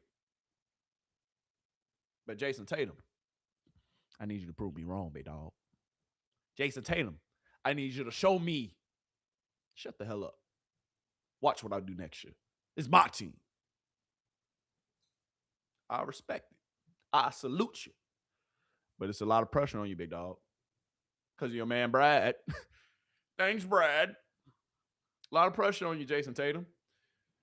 We're going to see if he can hold up his end, man. We're going to see if he can hold up his end. But that's sort of Jaylen Brown. That's sort of Jason Tatum, too. All right. I love him. I love watching them. Hell of a run. They play great together, but at some point, we have one player making $300 million. You got another player making $300 million. I mean, I get it, but ain't no need to lie, bro. Ain't no need to sugarcoat why you traded him. You traded him because of the cap, potentially, and then you traded him because his ass was streaming. Because that's the thing. He was streaming. He was kind of outspoken a little bit. He was unapologetically black. Because he speaks his mind. He's him. He really, like, Jaylen Brown, boy, if you don't know anything about Jaylen Brown's smart as hell. He's unapologetically black. And what I mean by that, you can just search it up. You can Google some of the stuff. But he's outspoken, too. Y'all traded him for those reasons. And then now you're saying, oh, it was a cap issue. It's not a cap issue when you try to trade for another Supermax player in Giannis Antetokounmpo. Shut up. Anyway, moving on. All right. Y'all know what we got to talk about now. Can we get into it? Can we have a discussion? Brian, come on down into the front of the congregation, baby. Come on down. Let's talk about it. Brian, where you going, big dog? Brian, where you going, big dog? Shams seems to think it might be the Cavs, the Heat, or the 76ers. Is Sham correct? Maybe, just maybe. But let's hear what Shams had to say about all this, because he had an interesting take, and I want to talk about it. Shams, come on down to the front of the congregation, please. But as far as you know, what is the latest with LeBron? And LeBron James, Rich Paul, they're continuing to sift through the leading contenders, the different options, the different teams that have been pitching Rich Paul over the last week since LeBron James informed the Lakers that he's going to be moving on elsewhere. That includes Golden State, Cleveland, Miami, Philadelphia, Minnesota. What we do know, though, is we know all that, Sham. Cavs, Heat, Sixers appear to be hot favorites. Okay. Let him finish, though. LeBron James wants to be in a competitive, competing environment. He wants to play meaningful basketball. Oh, my bad. I'm watching highlights. My bad, y'all. My bad. Let me all right, I quit. Let's listen to Shams, man. I'm told, but as far as the timeline, there is no timetable. LeBron James does not appear to be in a rush. The last couple weeks has been a lot of family, friends, and golf for LeBron James. Over the last couple weeks, he spent time in the Ohio area, in Akron. He spent time with his close friends and family. That includes Brandon Weems, his close friend, longtime childhood friend, who is now a leading executive with the Cleveland Cavaliers under president of basketball operations, Kobe Altman. And so the golf, the family and friends time, that's continuing this week. Another friend he's going to be spending some time with, my understanding, is Draymond Green. Draymond Green also is a free agent right now. And remember, he declined his $27.7 million player option to try to give the Warriors increased flexibility to go after LeBron James as a free agent, potentially bring in another co-star like an Anthony Davis as well. We'll see what happens with that pursuits, with those pursuits over the coming few days and weeks. But Interesting. So Sham's basically saying the Cavs, the Heat, and the Sixers, basically it's between them three, essentially. So he's eliminated Denver. He's eliminated the Spurs. Now it comes down to the Cavs, the Heat, and the Sixers. Well, if it's come down to the Cavs, the Heat, and the Sixers, I mean, hey, we got to talk about it, man. He finna go kick it with Draymond. Draymond gonna get in that ear. Draymond gonna be like, hey, Bron, come kick it with me and stuff and Golden State. Draymond didn't take his player option because his player option was for $27 million. He's a free agent actually right now. So if Draymond wants to sign to another team and go somewhere with LeBron, go to Miami potentially with LeBron, even though that wouldn't make no goddamn sense. And yeah, it wouldn't make no sense. No, you ain't doing that. But if Draymond wanted to go to another team, essentially he can. And he did that because he's trying to create flexibility for the Warriors, for them to potentially add LeBron and potentially go get AD, like Sham said. My option and my guess, Bron is either going to go to the 76ers or Miami. I mean, not 76ers. He going to go to the 76ers, the Warriors, or Miami. My bad. I'm going with all three. I'm putting all three in there. At first, I was going to eliminate one, but I'm keeping all three in there. I believe he might go to the Warriors just for the fact that it's something in him that wants to play with Curry. It's something in him that would like to play with Draymond. Draymond and LeBron, they've grown closer after that finals that they had. I think, what was that, the 2016 finals? After that finals, when they got into that heated argument, Draymond out here kicking motherfuckers in the nuts. It is what it is. He out here kicking people in the nuts.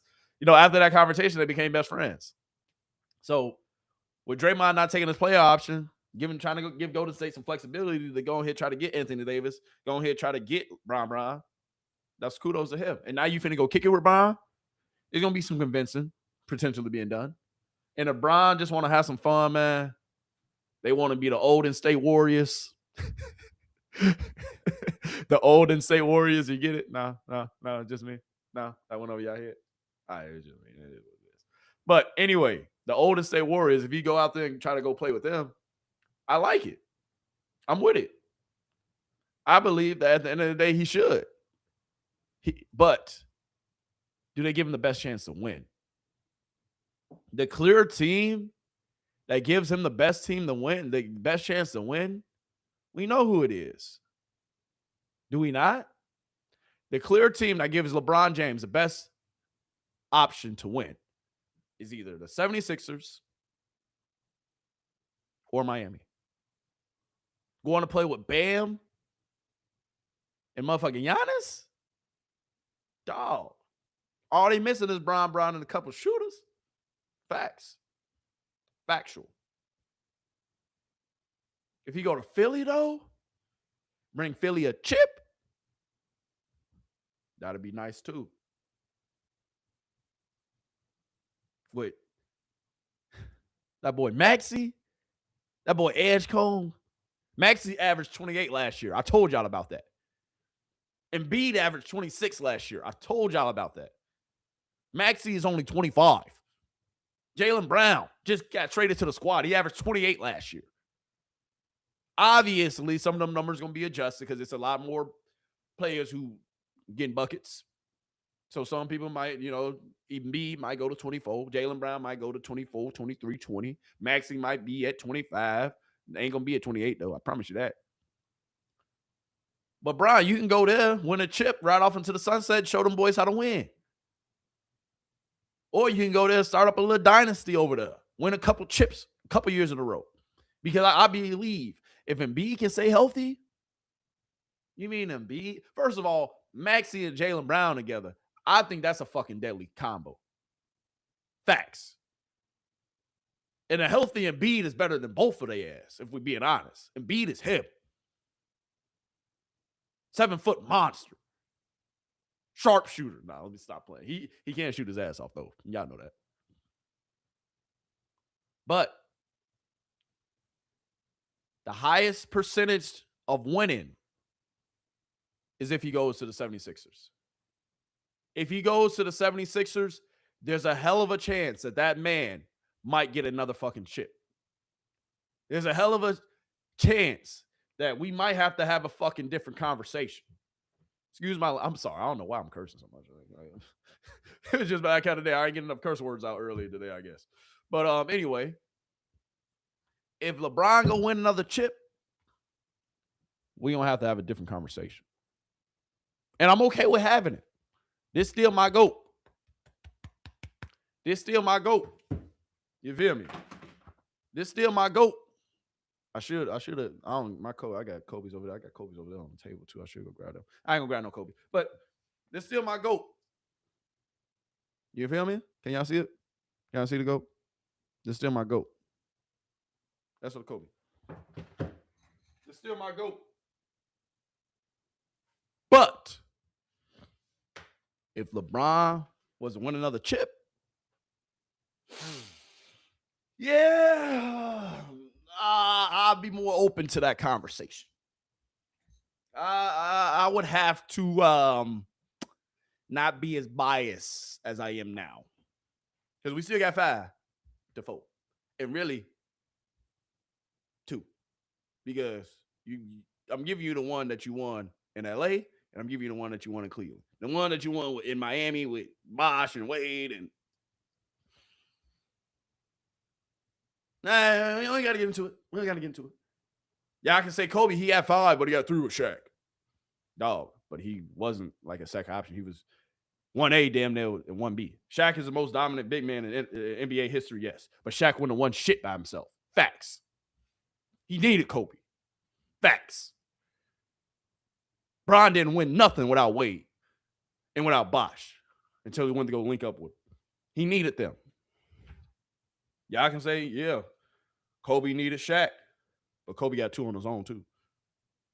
Bron,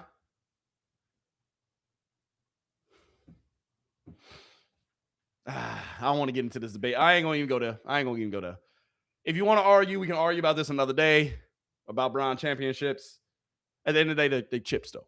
But moral of the story, if Bron was to get another chip, I am open to the conversation about him and my GOAT. That's all I'm saying. I am open to the conversation. I ain't gonna never say he the GOAT, but I come to the table. I'll put on my listening ears anytime somebody want to have a conversation. Chat, let me know if you agree with me. If Bron win another chip, I'm gonna have to come to the front of the congregation. We're gonna have to talk about it. We're gonna have to talk about it, baby. We're gonna have to talk about it. All right. But in the meantime, with the 76ers pitch to LeBron, bruh.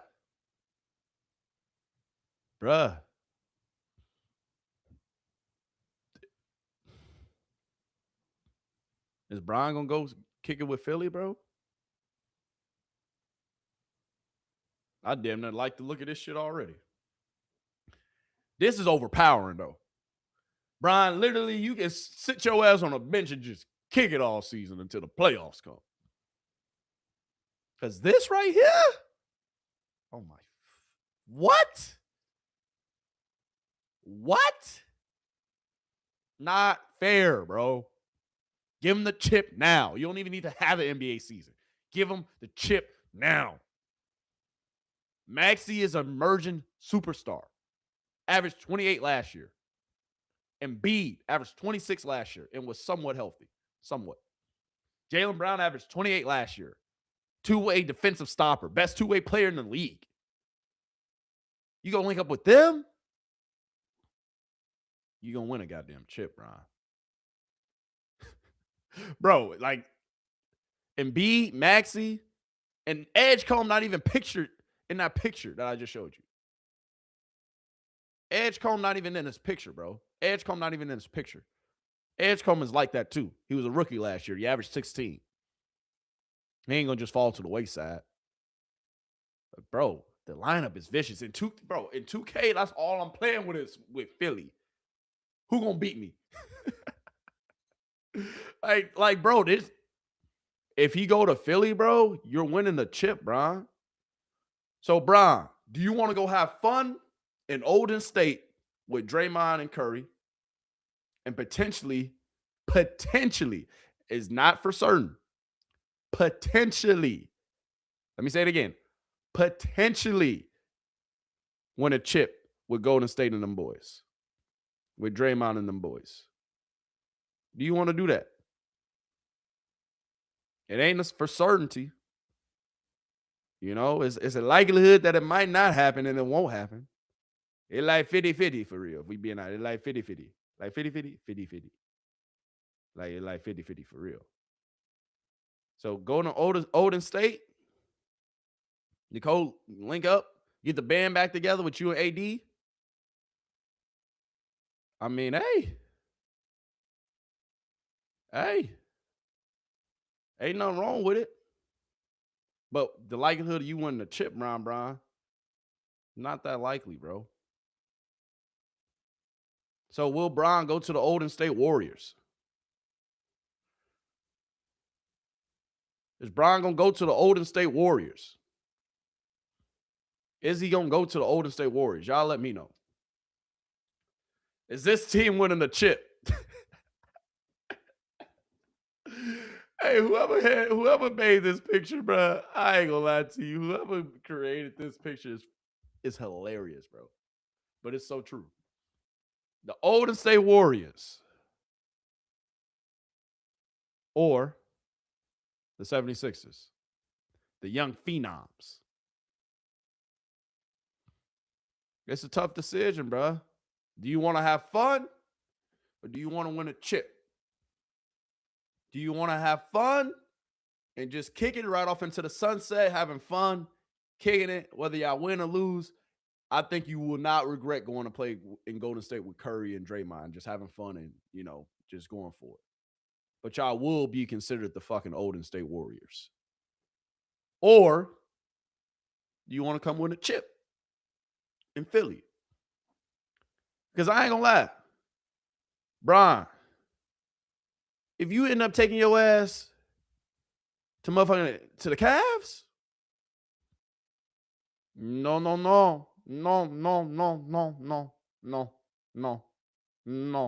friend. No, my friend. This ain't gonna work. It won't work. You can run a point guard, yeah. They'll run through you.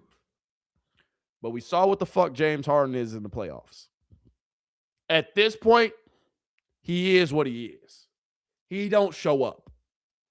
He doesn't. He's not. What you want me to say?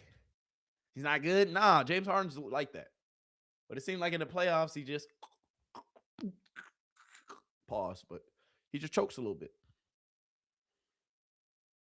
Donovan Mitchell, he's slight. He's all right. But this don't fucking look more appealing. This right here, you can't lie, bro. That right there, you can't lie to me, bro.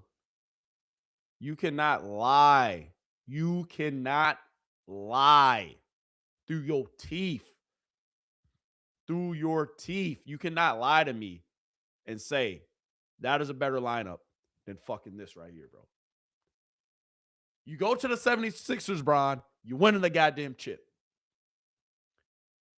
You go to Cleveland, yeah, you going home where you're beloved. You can ride off to the sunset, have a hell of a story, but you ain't winning shit with these dudes. Being honest. As for the Donovan Mitchell, you're a hell of a player. As for the James Harden, you're just a choke artist in the playoffs. It'd be like that. It's all right. You are what you are. He is who we thought he was. Period. But that ain't gonna cut it. So in my opinion, if we really being honest, it's between goddamn the 76ers,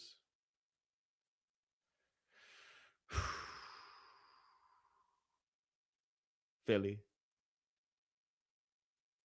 the Golden State Warriors, 76ers, Philly, the Golden State Warriors, or we ain't talked about Miami too much. We ain't talked about Miami. Even if he went to the Cavs, I mean, they got Evan Mobley, but with Miami, with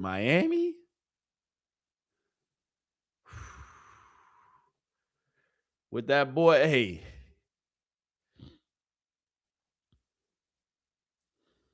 Man.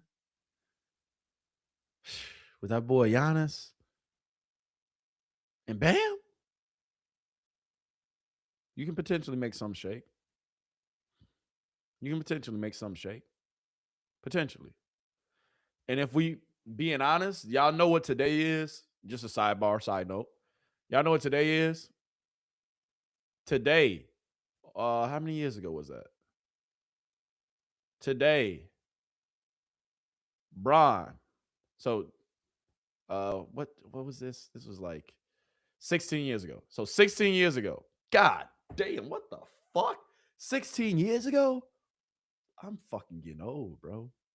16 years ago, this happened. The answer to the question everybody wants to know. LeBron, what's your decision?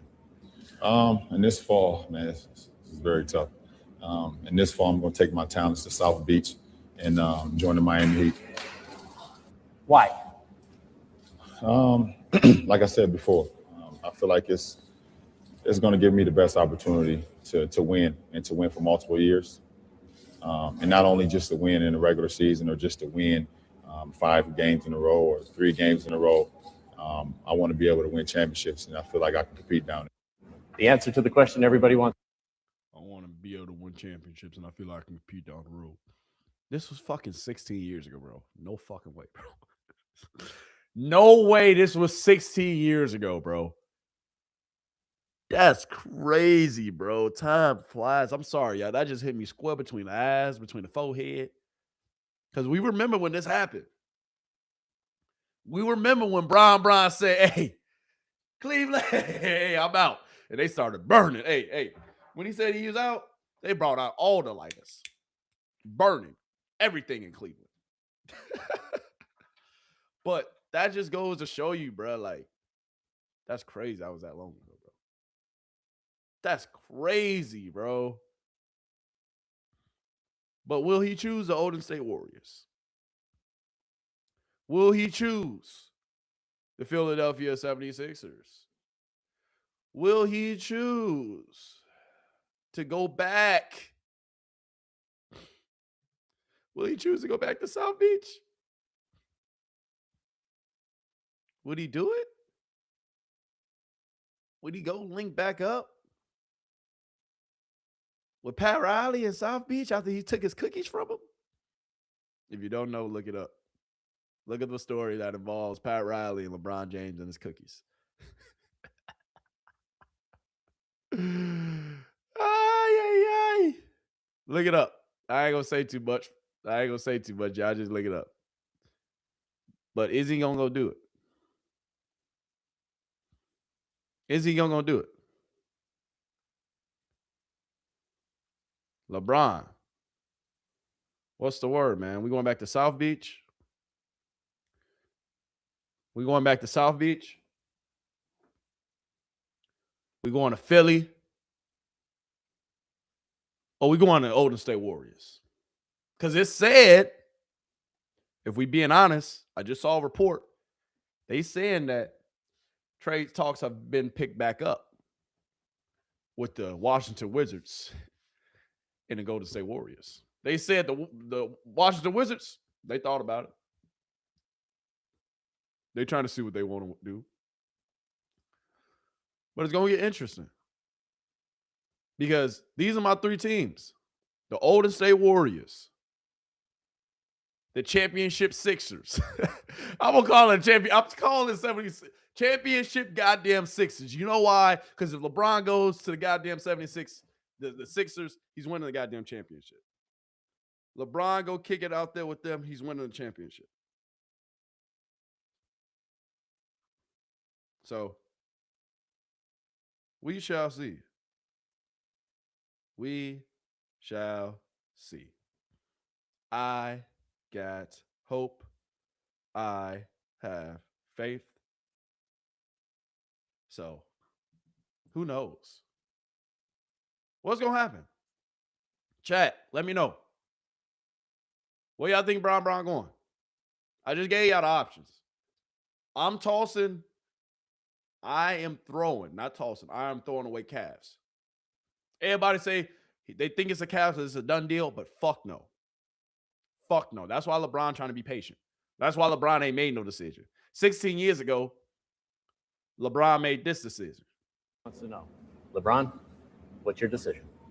In this fall, man, it's very tough. 16 years ago. And this fall, I'm going to take my talents to South Beach.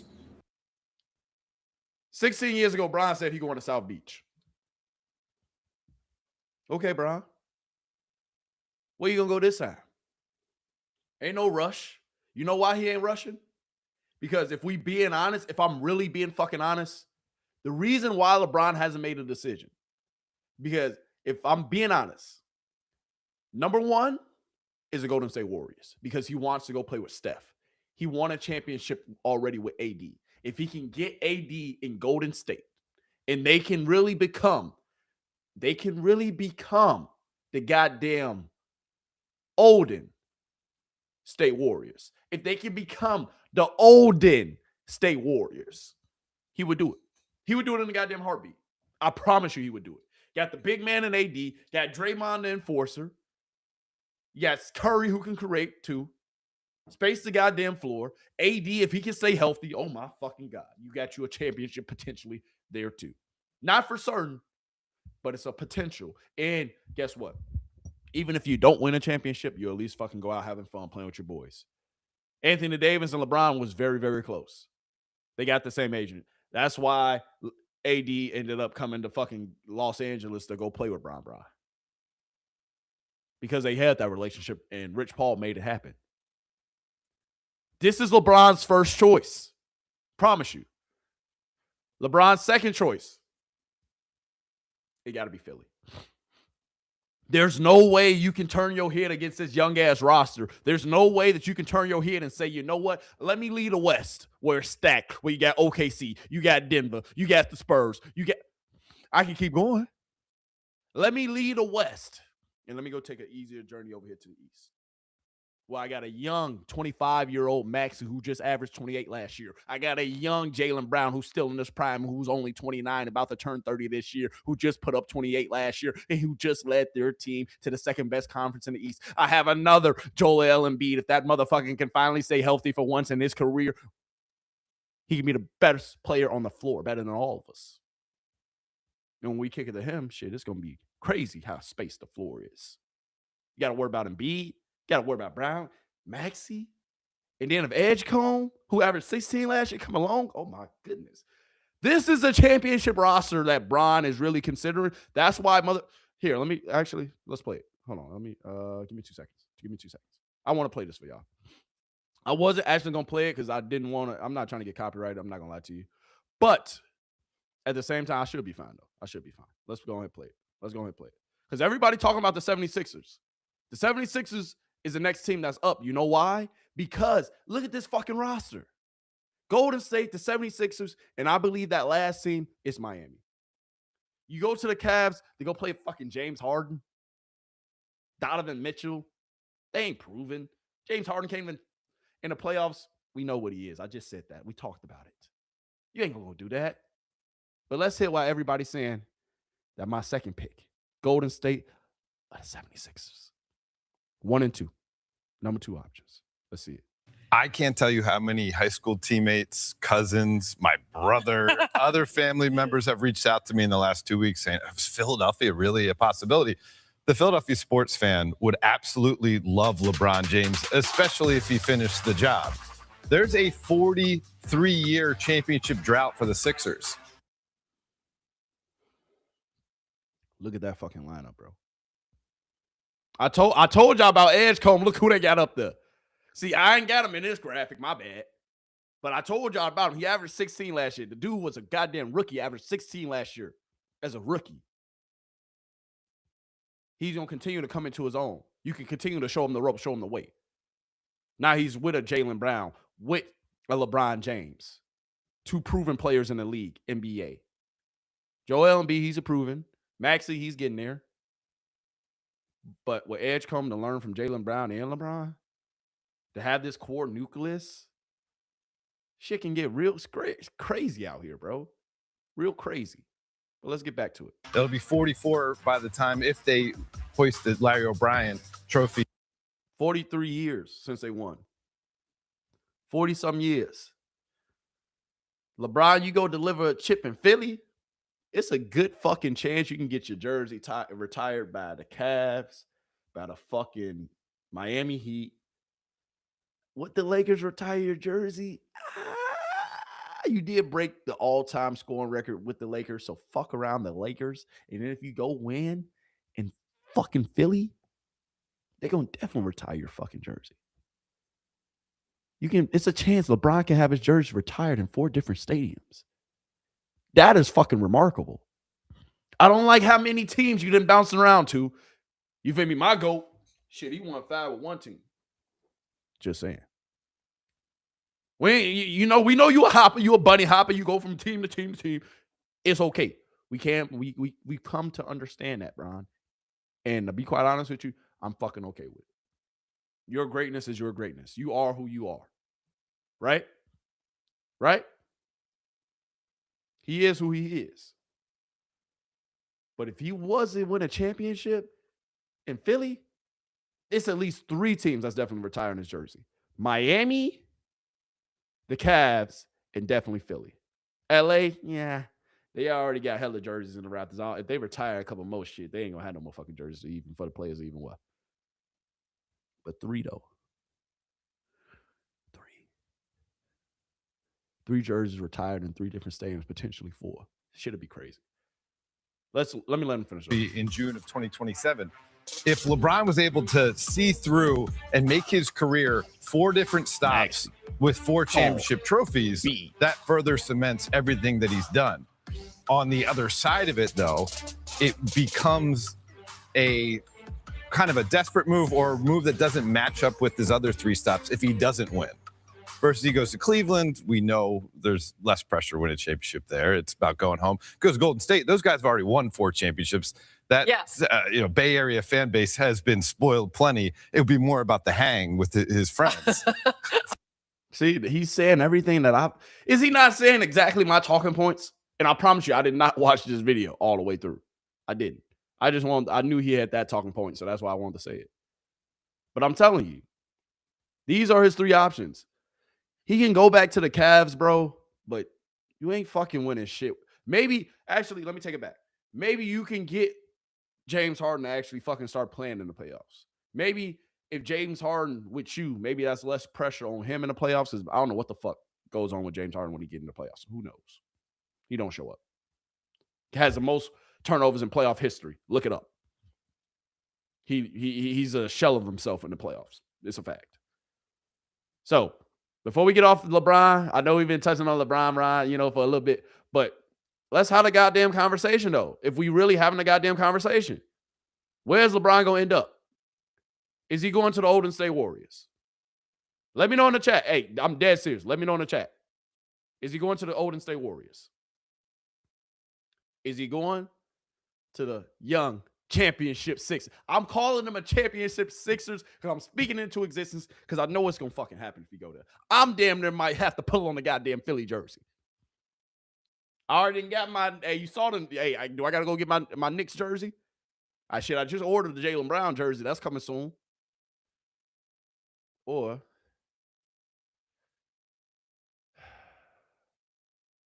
is he going to go back to Miami? But I think Pat Riley, when he took his cookies, if you don't know the cookie story, fucking just look it up. Ocho and Unc, I'm pretty sure they talked about it too. So that's on the nightcap. They talked about it. But these are my 3 teams. I don't think he's going to go back to the Cavs, bro. He can, but it's going to be a lot harder of a journey to go back to the Cavs and try to win there. Yes, it's less pressure. And yes, you just going there to kind of ride off to the sunset, give back to your hometown, play one last season in Cleveland. So if he doesn't want to win a championship, he just wants to ride off into the sunset, yes, go back to Cleveland. But you ain't going to win shit in fucking Cleveland again. I'm sorry. With that lineup, Mobley, maybe if he comes into his own, yeah, potentially. James Harden don't do shit in the playoffs, though. And then fucking Donovan Mitchell, they just signed. Also, let me just touch on that because I fuck with Donovan Mitchell at you. Let me touch on this real quick. Let me touch on this real quick. Donovan Mitchell. If you don't know, Donovan Mitchell just signed a contract extension. So Donovan Mitchell, that boy signed like for 200. What was it? 200 and was it 275? I'm pretty sure. Donovan Mitchell, I think he was it 275? Yeah, no, it was 273. All right, so if you don't know, Donovan Mitchell signed obviously with the Cavs for 273. So I was close.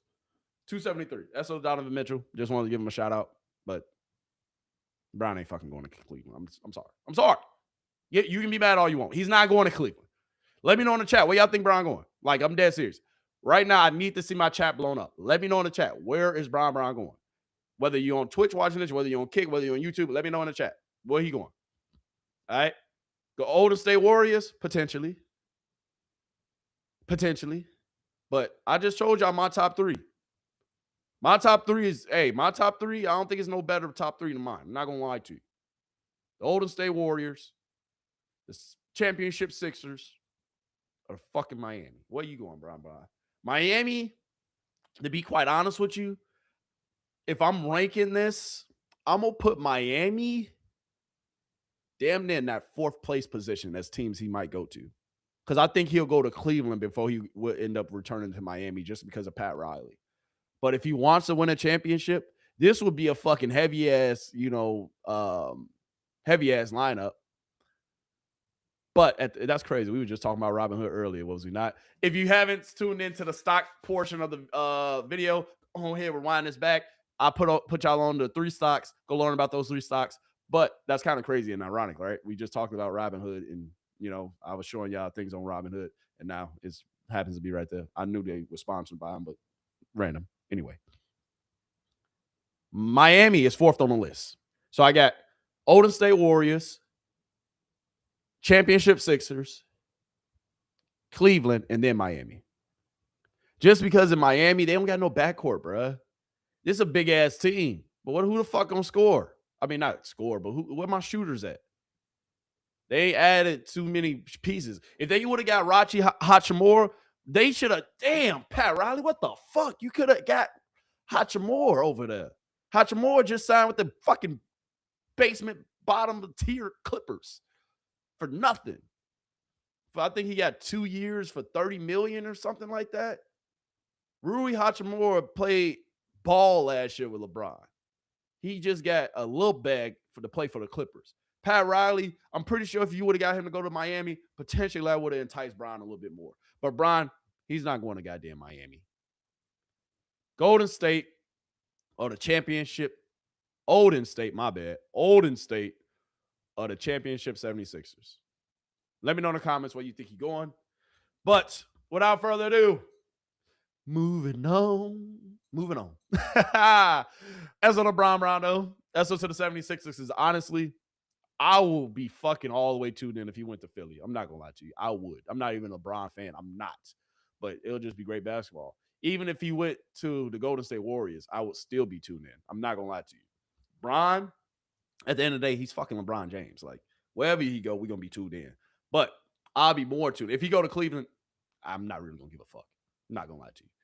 If you go to Miami, yeah, I might start watching towards the end of the season when they get to the playoffs. But if you go to the Sixers, or if you go to Golden State, I'm fucking tuned in every damn day, all season, every game, locked in, trying to see them. Because, bro, that would be fucking special, bro.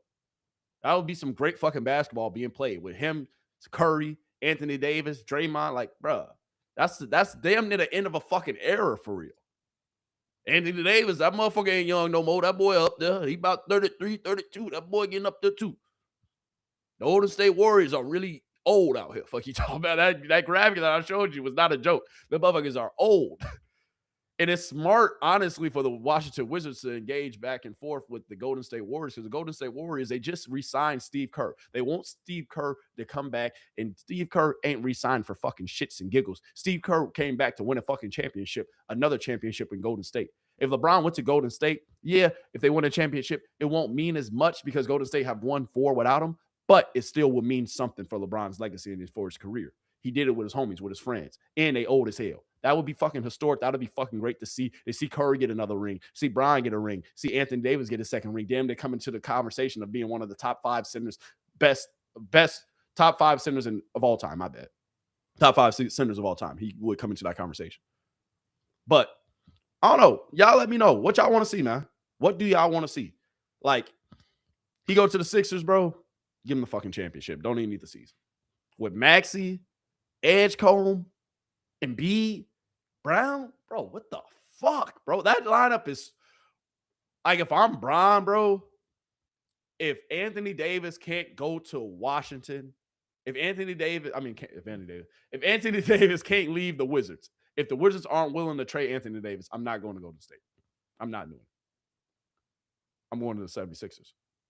But if Golden State can somehow magically get Anthony Davis, he going to goddamn Golden State.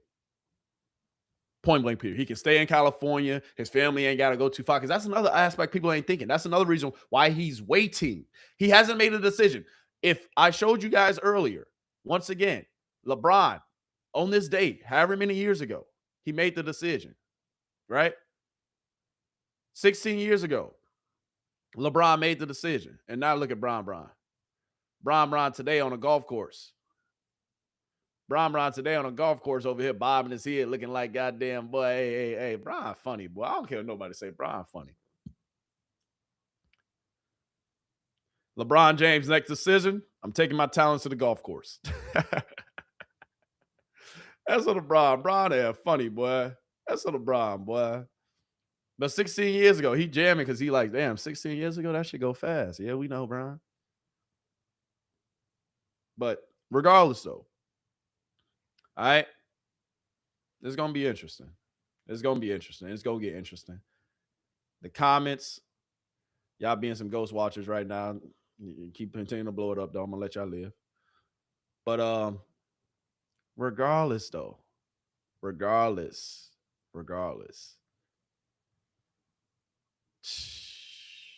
Yeah. SO to Bron. SO to him. SO to him. SO to Bron, man. We're going to see what happens. Let me know once again in the comments where you think he's going to end up. But now, moving on. And that's another thing that people ain't talking about, bruh. Hold on, my bad. I know I'm still talking about Bron. All y'all LeBron fans, y'all loving this shit. I'm not gonna lie to you. I know you is. But let me get into this topic. There's another thing that people ain't talking about. Well, if Bronny just got a fully guaranteed contract, 2.3 M's, not a lot of money, from LA, is he gonna stay in LA? Is he gonna go play with Pops? It says the Miami Heat would reportedly be open to signing LeBron James to a 2-way contract if they land LeBron James.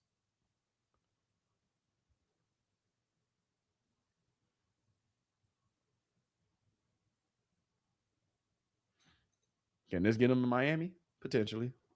But anyway, deuces, Bron. All right, moving on. All right, last topic of the day that we got to hit on, that we got to talk about, that we got to, conversate about. The NFL and the QB competitions going on around the league. If you don't know, if you've been living under a rock, if you ain't been paying attention lately, you feel me? The NFL has a ton of QB competitions going on right now. All right? So with the NFL, hold on, bro, is this shit real? Hold on. My bad, y'all. Bro, there's no way that Shedeur Sanders made it to the top 100 players. They got to be trolling. No way. Anyway, my bad, y'all. My bad. Moving on, though. All right, so the quarterback competitions around the NFL. come, what, damn 2 weeks? Holy shit, this summer flying, boy. In 2 weeks, everybody going to be reporting back to camp. In 2 weeks, the NFL season is really going to be on its way. Because shit, next month, I ain't going to lie, I'm going to be in, I'm going back to Chicago. We flying out, baby. Next month, we back in the Chi. We going to see Shedeur Sanders in person. Yeah, so if you don't know Shedeur Sanders, they playing the Cleveland Browns here shortly. They playing the Cleveland Browns. I said Shedeur Sanders playing the Cleveland Browns. What the fuck? Shedeur Sanders. He's coming to Chicago to take on the Chicago Bears in an NFL preseason game. And I will be in attendance. Yes. I will have some footage from the game. I will have some real live impressions from the game. And yeah, should I show y'all my ticket on SeatGeek? Hold on. Should I show y'all my ticket on SeatGeek? Hold on. I don't want y'all to see it. Hold on. Should I show y'all my ticket? Actually, no, I ain't gonna show it because y'all might, I don't know. This internet stuff weird. Y'all might be able to get my ticket and I'm gonna be pissed. But anyway, it's a lot of NFL competitions going on around the league, man. All right, so with that being said, the first one that we got to talk about, actually, should we save the Shedeur Sanders conversation for last? Let me know in the chat. Should we save the Shedeur Sanders versus Deshaun Watson? I know I've been beating this goddamn topic to death, but can I beat it a little bit more? Pause. But if we being honest though, if y'all see my, hold on, did I let me show y'all this graphic though, because I thought this was a dope ass graphic. Because then I can actually talk about all of them at once. Hold on, can y'all be patient, please? Come on, man. Hey, don't even do me like that. All right. Quarterback prospects. All right, so it's a lot of interesting QB competitions going on in the league right now. QB competition is a little bit everywhere. Not gonna lie to you. Not even gonna lie to you. All right, let me pull this up. Let me show y'all this graphic. Let's get into it.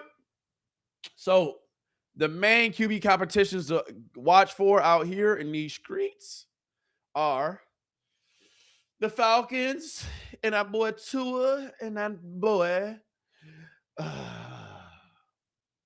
Penix. So actually we can go from left to right to middle. All right, so we're going to hit on the Falcons and Tua Tagovailoa. I definitely just mispronounced that last part of his name, but it'd be like that. We're going to talk about J.J. McCartney and Kyler Murray. Then we're going to talk about Shedeur Sanders and Deshaun Watson. These are probably the most, what's the word I'm looking for? These are, I want to say, the QB competitions that's a much watch around the league and in the NFL. With these QB competitions in general, and to be very specific, yeah, it's getting spooky out here, man. With these QB competitions, man, it's really gonna get interesting around the league. So with Michael Penix and Tua Tagovailoa, that QB competition, boy, hey, who y'all got, man? Because if Tua can stay healthy, I think I like him a little bit more than I like Michael Penix Jr. Michael Penix Jr., that boy been injured all his life. Damn near, he maybe came out the womb injured. That boy get injured every goddamn year. But that doesn't mean he doesn't have a fair shot in this competition. Michael Penix Jr., he's stepping into his second, is this his second season? Maybe? I don't know. Maybe his second season or third season. I don't know. Every time I look at the motherfucker injured. So I don't know. It might be a second season, third season. Who knows?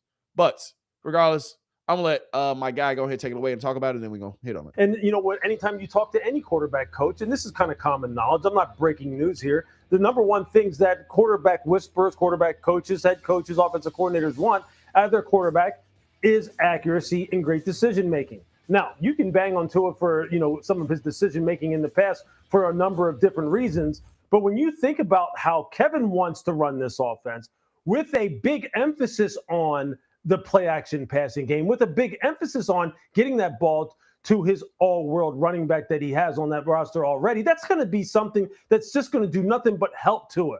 And I think Tua kind of is tailor-made for this offense. I expect him, I'm putting my money on him winning this job. If he can stay healthy, all things being equal, I think he's the better fit for the offense that Kevin. So he basically saying if Tua can stay healthy, he believed that he's a better fit for the offense than goddamn Michael Penix Jr. Tua Tagovailoa, he had a lot of ish going on when he was out there in Miami. A lot of ish going on. A lot of ish. But the thing is, if he wins QB1, he's going to have a fresh start. He's going to be able to really lock the hell in and really do this thing for real out there with the Falcons. But that's the thing, if he can stay healthy.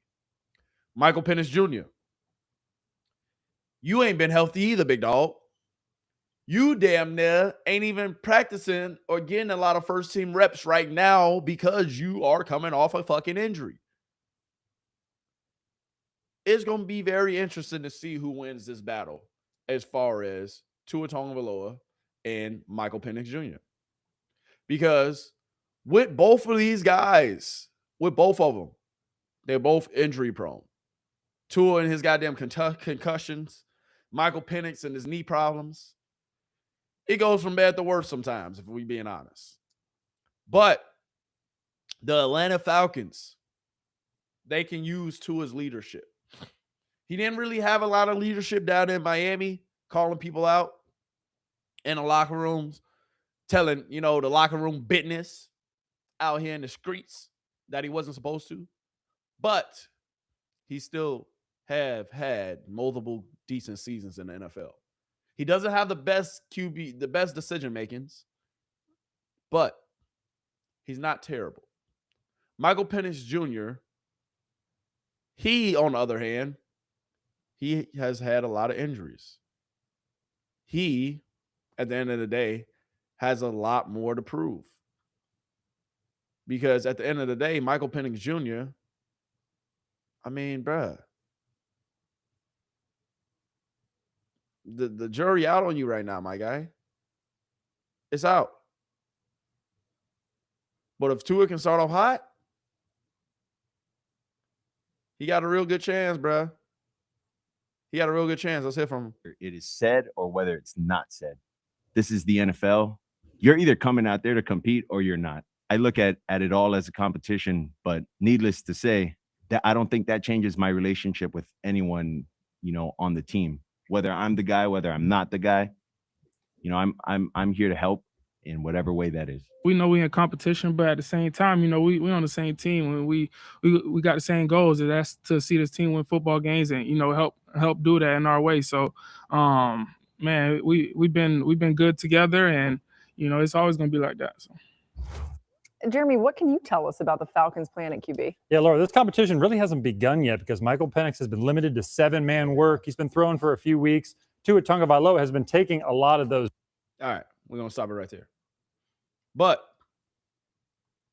Michael Penix, he's coming off an injury, right? Tua's been taking all the goddamn first-team reps. Tua, at the end of the day, he's a proven NFL quarterback. He now has a fresh start out here in Atlanta. He now has a head coach who's a little different in Kevin Stefanski. We got to get into all that. Y'all know how I feel about Kevin Stefanski. But at the end of the day, if he can play on time, he can play on script, he potentially has a great chance to win this fucking job.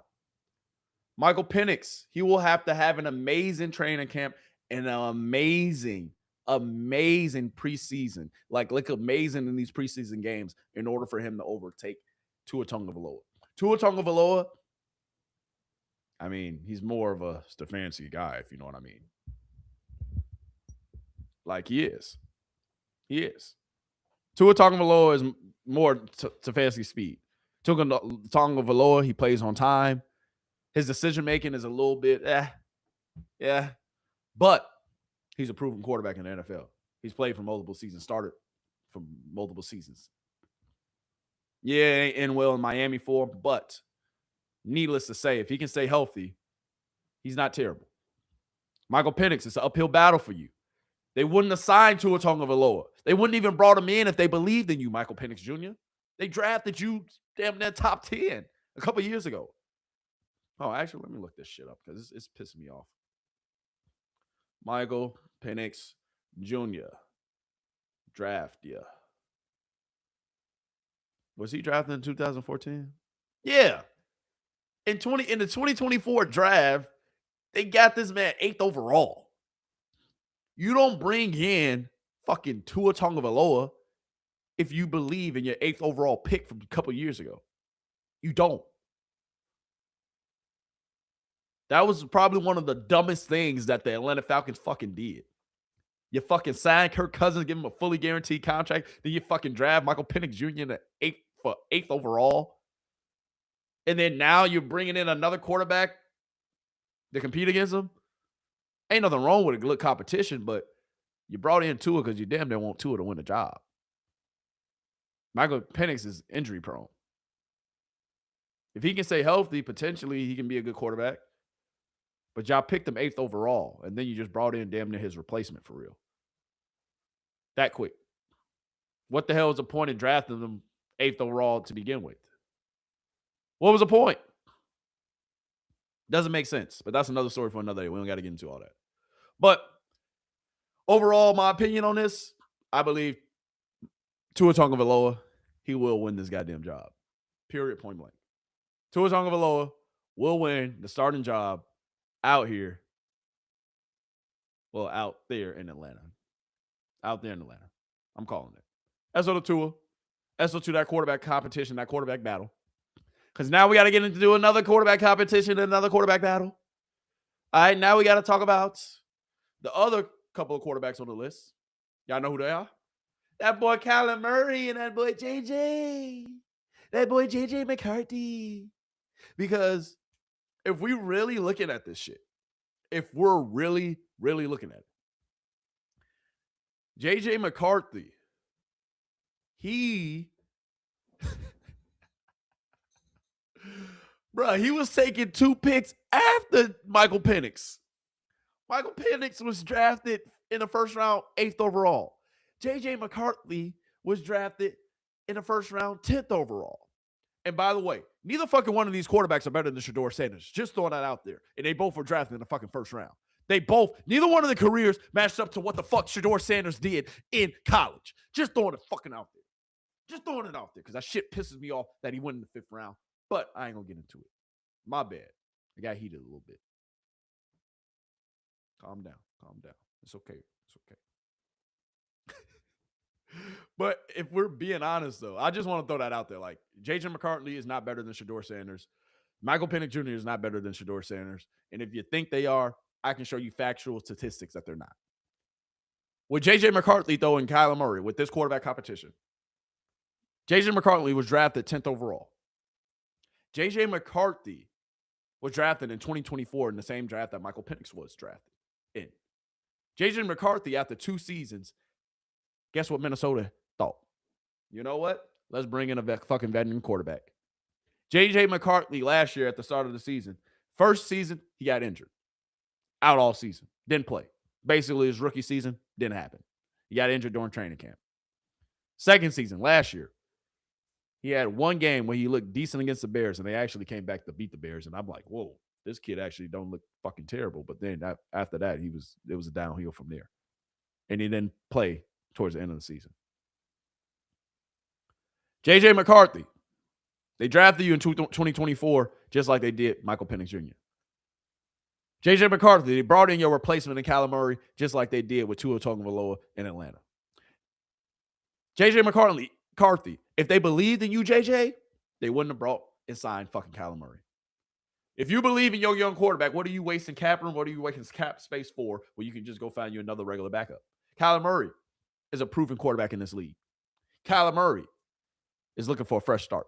Kyler Murray chose, because he was released That means he wasn't traded to Minnesota. He hand-picked Minnesota. Hand-picked Minnesota, saying that's the team I want to go to. That's my squad. I believe I can win that job because J.J. McCarthy, you're not on my level. Kyler Murray, former first overall pick, proven NFL player. Hasn't had the best seasons, but shit, that boy, that boy goddamn almost a $200 million contract for a reason, though. He was halfway decent. Did he win Rookie of the Year? Did Kyler Murray win Rookie of the Year? Let me know, chat. Regardless, though, let's go ahead and get into some other people's opinions other than mine about this QB competition. Let's get into it. Why not? Right, Kyler Murray on the left. Laura, the Vikings and head coach Kevin O'Connor are going into this battle with an open mind. They have tried their best to simulate this 50-50. Kyler Murray and J.J. McCarthy were going back and forth, first team, second team in the spring. But the way the Vikings see it is, hey, we weren't in pads. There wasn't a lot of hitting or contact. Let's get to camp, see how this goes, and whether he lets that competition go into the preseason games will be based on feel. Most people around the league I've spoken to do believe that at the end of the day, Kyler Murray will win this job. Keep in mind with J.J. McCarthy, though, the Vikings asked him to fix some things, including his ability to layer the ball, throw at different speeds. I'm told he's addressed that in a major way, and it has shown. Okay, yeah. And it has shown. We don't care how you can layer the ball. Yes, you made some adjustments, but we're going to see. They saying it's a fair competition, though.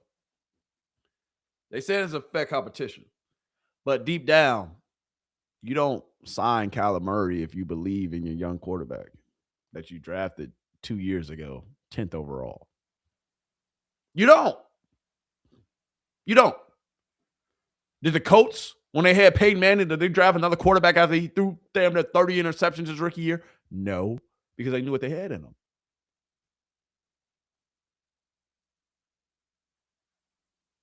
When Josh Allen was throwing damn near 20-plus picks his rookie year, did the Buffalo Bills bring in another quarterback? No, because they knew what he had in him.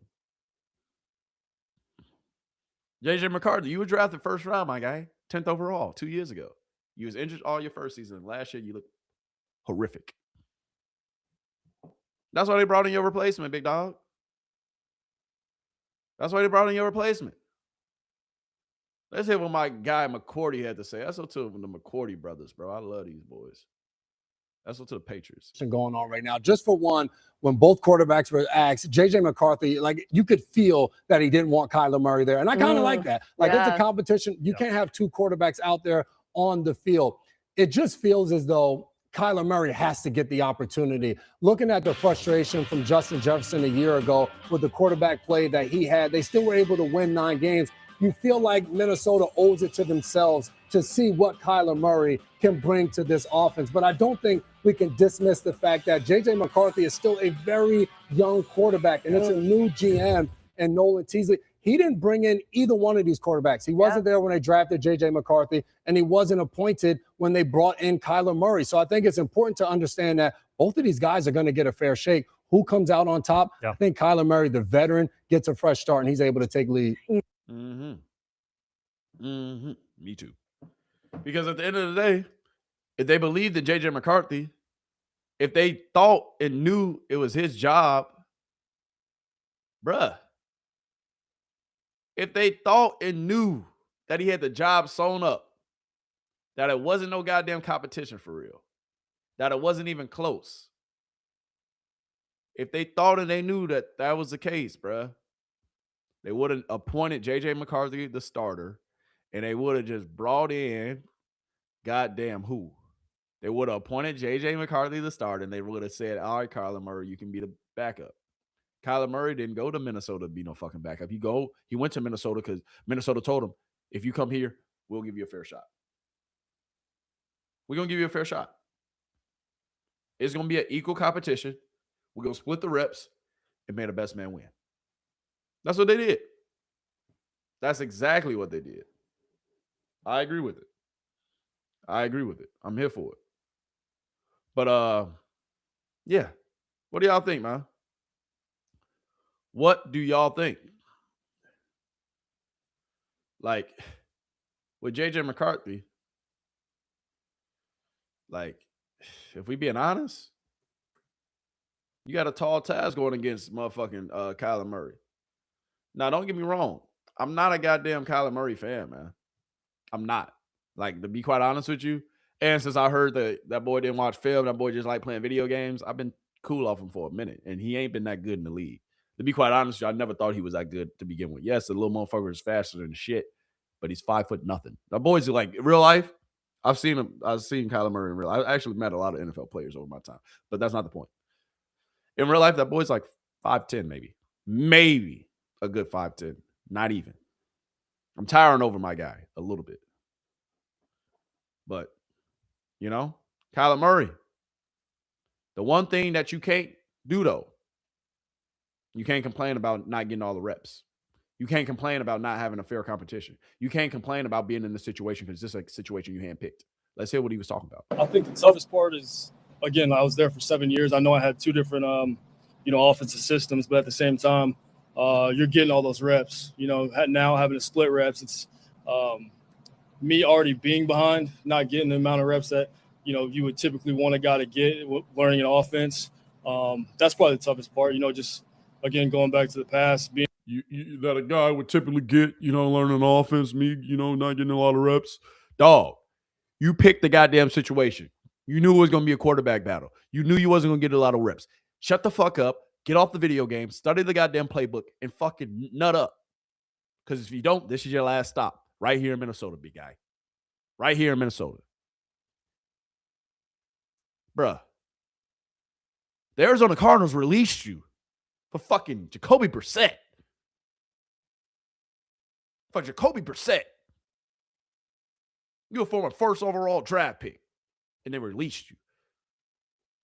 Because that's how much they think about you. So ain't no complaining, big dog. You knew what you was coming into. You knew you wasn't going to get that many reps. Shut up. Ball. Play. Work. being in control of everything, understanding what we were already doing because I was comfortable within the system. Now coming into the new system, learning on the fly, trying to play fast, efficient, and let it loose while learning is pretty. That's the toughest part. I think the toughest part is. Okay. That's the toughest part. But you can't use it. It ain't no excuse, big dog. It ain't no excuse, big dog. JJ McCarthy, hey, that boy looking at this stuff completely different. JJ said, hey, I don't care what none of y'all saying. Oh, snap. Hold on. God damn it. My bad, y'all. I did not mean to show y'all that. Shake my head. Yes, I got kick pulled up. Yes, I got to manage my stream while I'm on here. Yes. Shut up. What's your relationship been like with Kyler so far?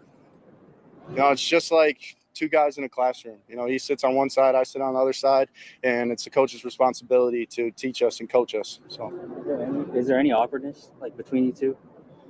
Awkwardness, it's just like the same feeling, when you're in high school and there's another person on the other side of the room.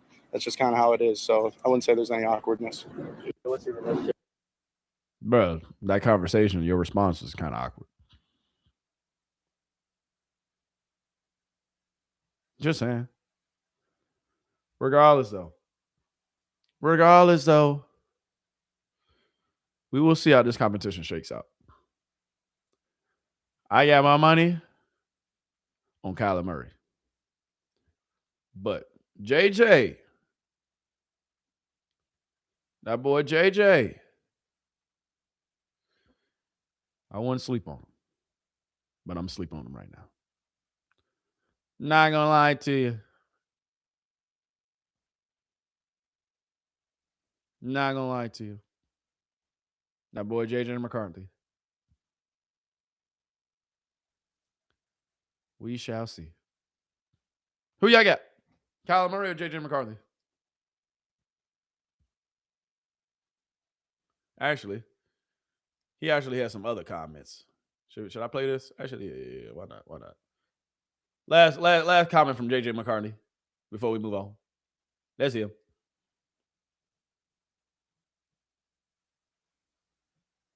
Oh. On my audio.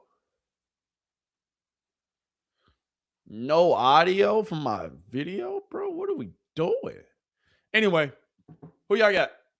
JJ McCarthy or that boy Tua? Talk to me. We going with JJ or we going with Tua? JJ or Tua? You let me know. Now, drum roll, please.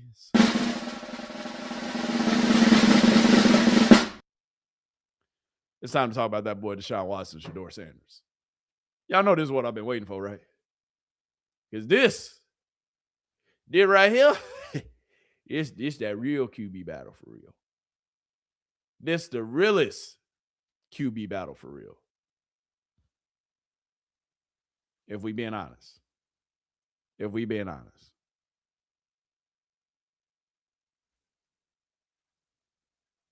Yeah. Can we talk about it? Can we have a discussion? They talking about trading Shedeur when you're in the middle of a QB competition. Y'all scared he gonna win a job? Because Shedeur ain't been traded yet. They said he was gonna get traded. They said they've been in talks about getting rid of Shedeur. Shedeur Sanders will be the starter for Cleveland this year. There's no point in starting Deshaun Watson. Deshaun Watson, he can potentially get in his bag. Deshaun Watson, he can potentially get out here and really put in that work. But you want to know something? I told him Buzz I might be perfect timing. Hey, that boy Sanders putting in that work.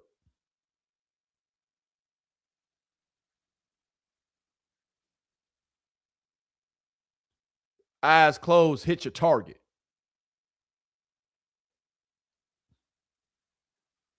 Eyes closed, hit your target. Everywhere I look up, my boy putting in that work. Putting in that work. Eyes closed, hit your target. Every time I look up, I see a Shedeur Sanders video of him putting in that work. Stop playing with him. But let's hear about the QB battle. Jeremy, what should we know about the Browns Jeremy, quarterback that's up to competition you hooking us up right now. between Shedeur Sanders and Deshaun Watson? Laura, this is a true heated battle, and this one's only going to heat up in training camp. As was told to me, Deshaun Watson went into the spring as the clear favorite, and that Shedeur Sanders has bridged the gap at least somewhat. I still believe Deshaun Watson's in a good position. I'm told he was moving like a major athlete again, coming off those Achilles tears. He's moving well. He's fluid. Looks like the athlete of old to most extent, but Shedeur was decisive. I was told that he's got a presence about him, that the new coaching staff noticed that they might have underestimated a little bit. So I expect this to go into preseason games. You're going to see multiple weeks of this in Berea, those two going at it. Yeah, I mean, remember Shedeur was around a lot even. Come on, man. Come on now. You hear it. You hear him. Come on, man. Come on now. You hear it. You see it. You hear it. You see it. Come on, man.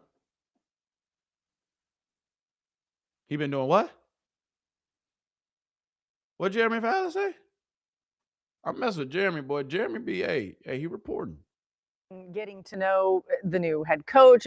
There's interesting things with the commitment that he's made to being there. Who are you starting at quarterback? Do you trust that Deshaun Watson has the durability? Is this Shedeur's job? It feels like Deshaun Watson, but it's hard to believe. Back when he was with the Houston Texans 2020, that Deshaun Watson was a top 5 quarterback in the NFL. But what we've seen since then, since he's gotten to Cleveland, hasn't been anything close to that. So you got to believe that Shedeur is at least going to make a run at this thing to potentially be their starting quarterback, especially when you look at where the organization is. Having a young guy to put out there to see what he can do would be big. But for Todd Monken in year one, with the amount of draft picks that Cleveland has next year, potentially to go get a franchise quarterback, Monken has to prove that with either one of these guys, he can go out there and win football games. I think Watson to begin the season is going to be the guy that gives him the best chance to go out there and win. Shut up. I don't agree with that, McCourty. But I ain't going to tell you shut up, though. But I don't believe your take. Because you saying that because he's a veteran. But what's the point of playing Deshaun Watson? What's the point? Give Shedeur Sanders a whole season with a revamped offensive line and that boy Jenkins y'all just got. And that boy Fano y'all just got out the draft. With that boy Casey Concepcion that you just drafted in the first round. With that boy Denzel Boston that you drafted in the second round. With that boy Harrod Fanning, who balled last year. With that boy Quinshon Junkins, who had a hell of a season himself before he got injured last year. Give Shedeur Sanders a whole runway. You got 2 first-round picks in the 2027 NFL draft. See if you're either going to be building around a Shedeur Sanders who had a hell of a fucking season in his first full year starting, or you're going to use those draft picks to draft another player in the draft. That's what they should be doing. That's what should be going on. There's nothing else to talk about. There's nothing else that needs to be said. Stop playing with him. Shedeur Sanders. He out here training with Jim Tressel. Bro, what? Bro, my guy's out here trying to be fucking legendary, bro. Come on, man. Y'all know who Jim Tressel is? Y'all don't know who Jim Tressel is? Uh-oh. Hold on, bruh. Hold on, bruh. Hold on, bruh. Let me go ahead and pull up Jim Tressel. Jim Tressel. He's a former National Football Championship winning head coach. He coached for the Ohio State Buckeyes and won a championship with them.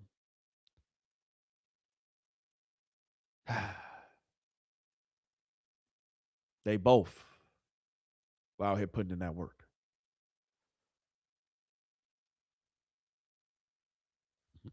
Putting in that work. Putting in that work.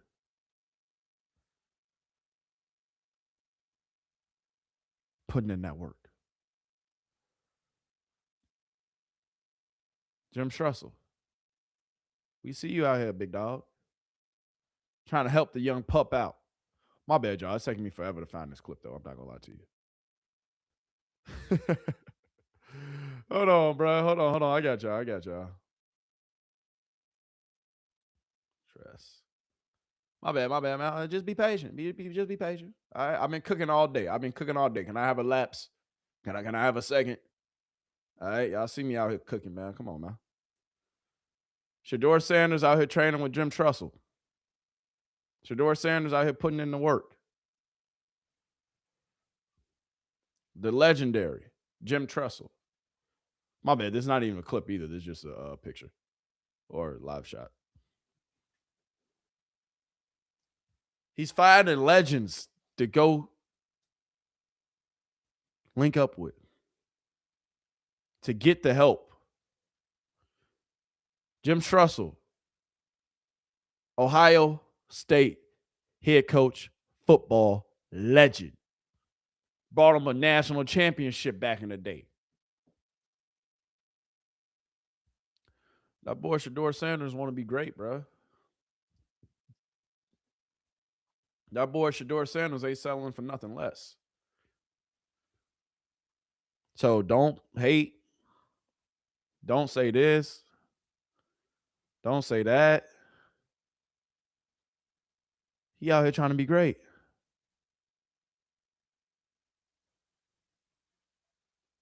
He out here trying to be great. Titus, you know you my guy. What you had to say about my guy Shedeur?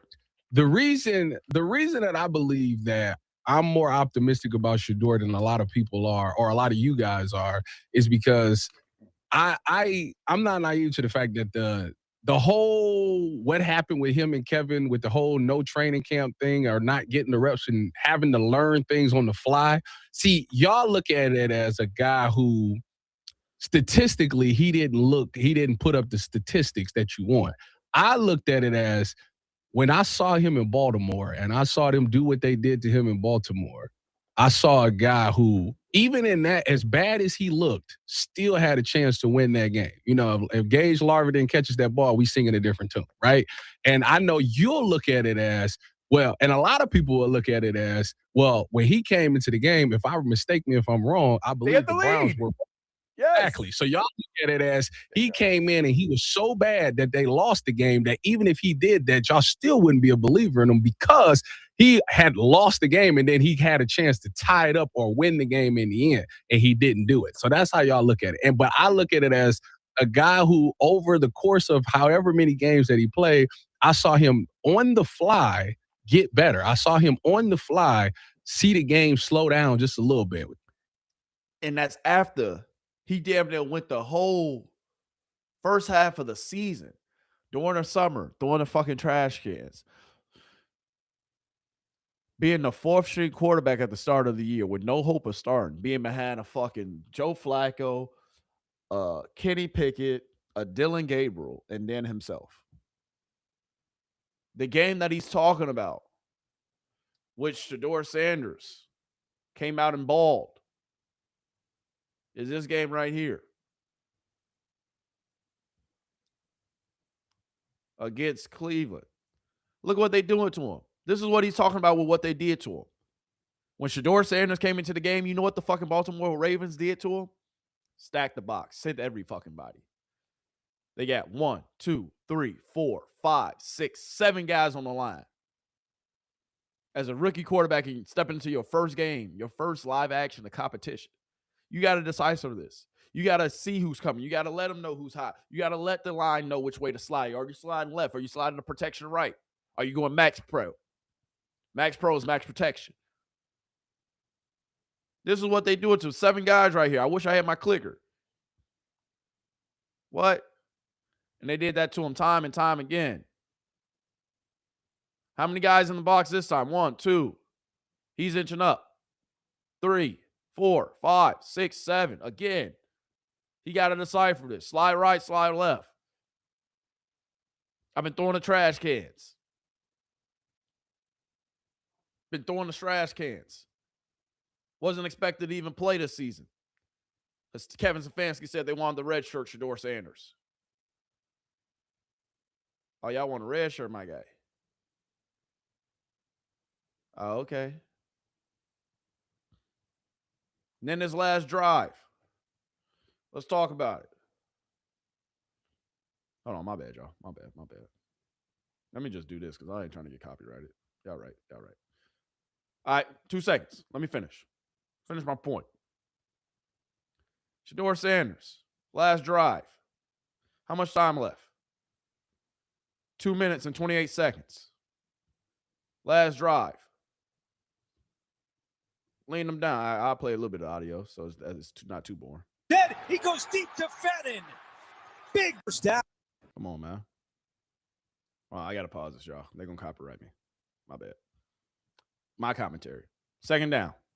Well, 1st and 10. Down 8 points. Just threw a strike to Fannin. 7 guys at the line again. He's trying to lead a game-winning drive in his first game action. Didn't start the game. Came in when Dylan Gabriel got hurt. This is what Titus Powell was just talking about.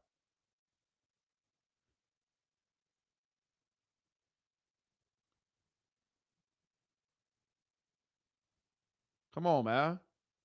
Let's roll a clip. Scoots up out of there. What down was that? 1st down. Moving the chains. Getting them locked and loaded. Right here. 2nd and 5. In my opinion, where he gonna go?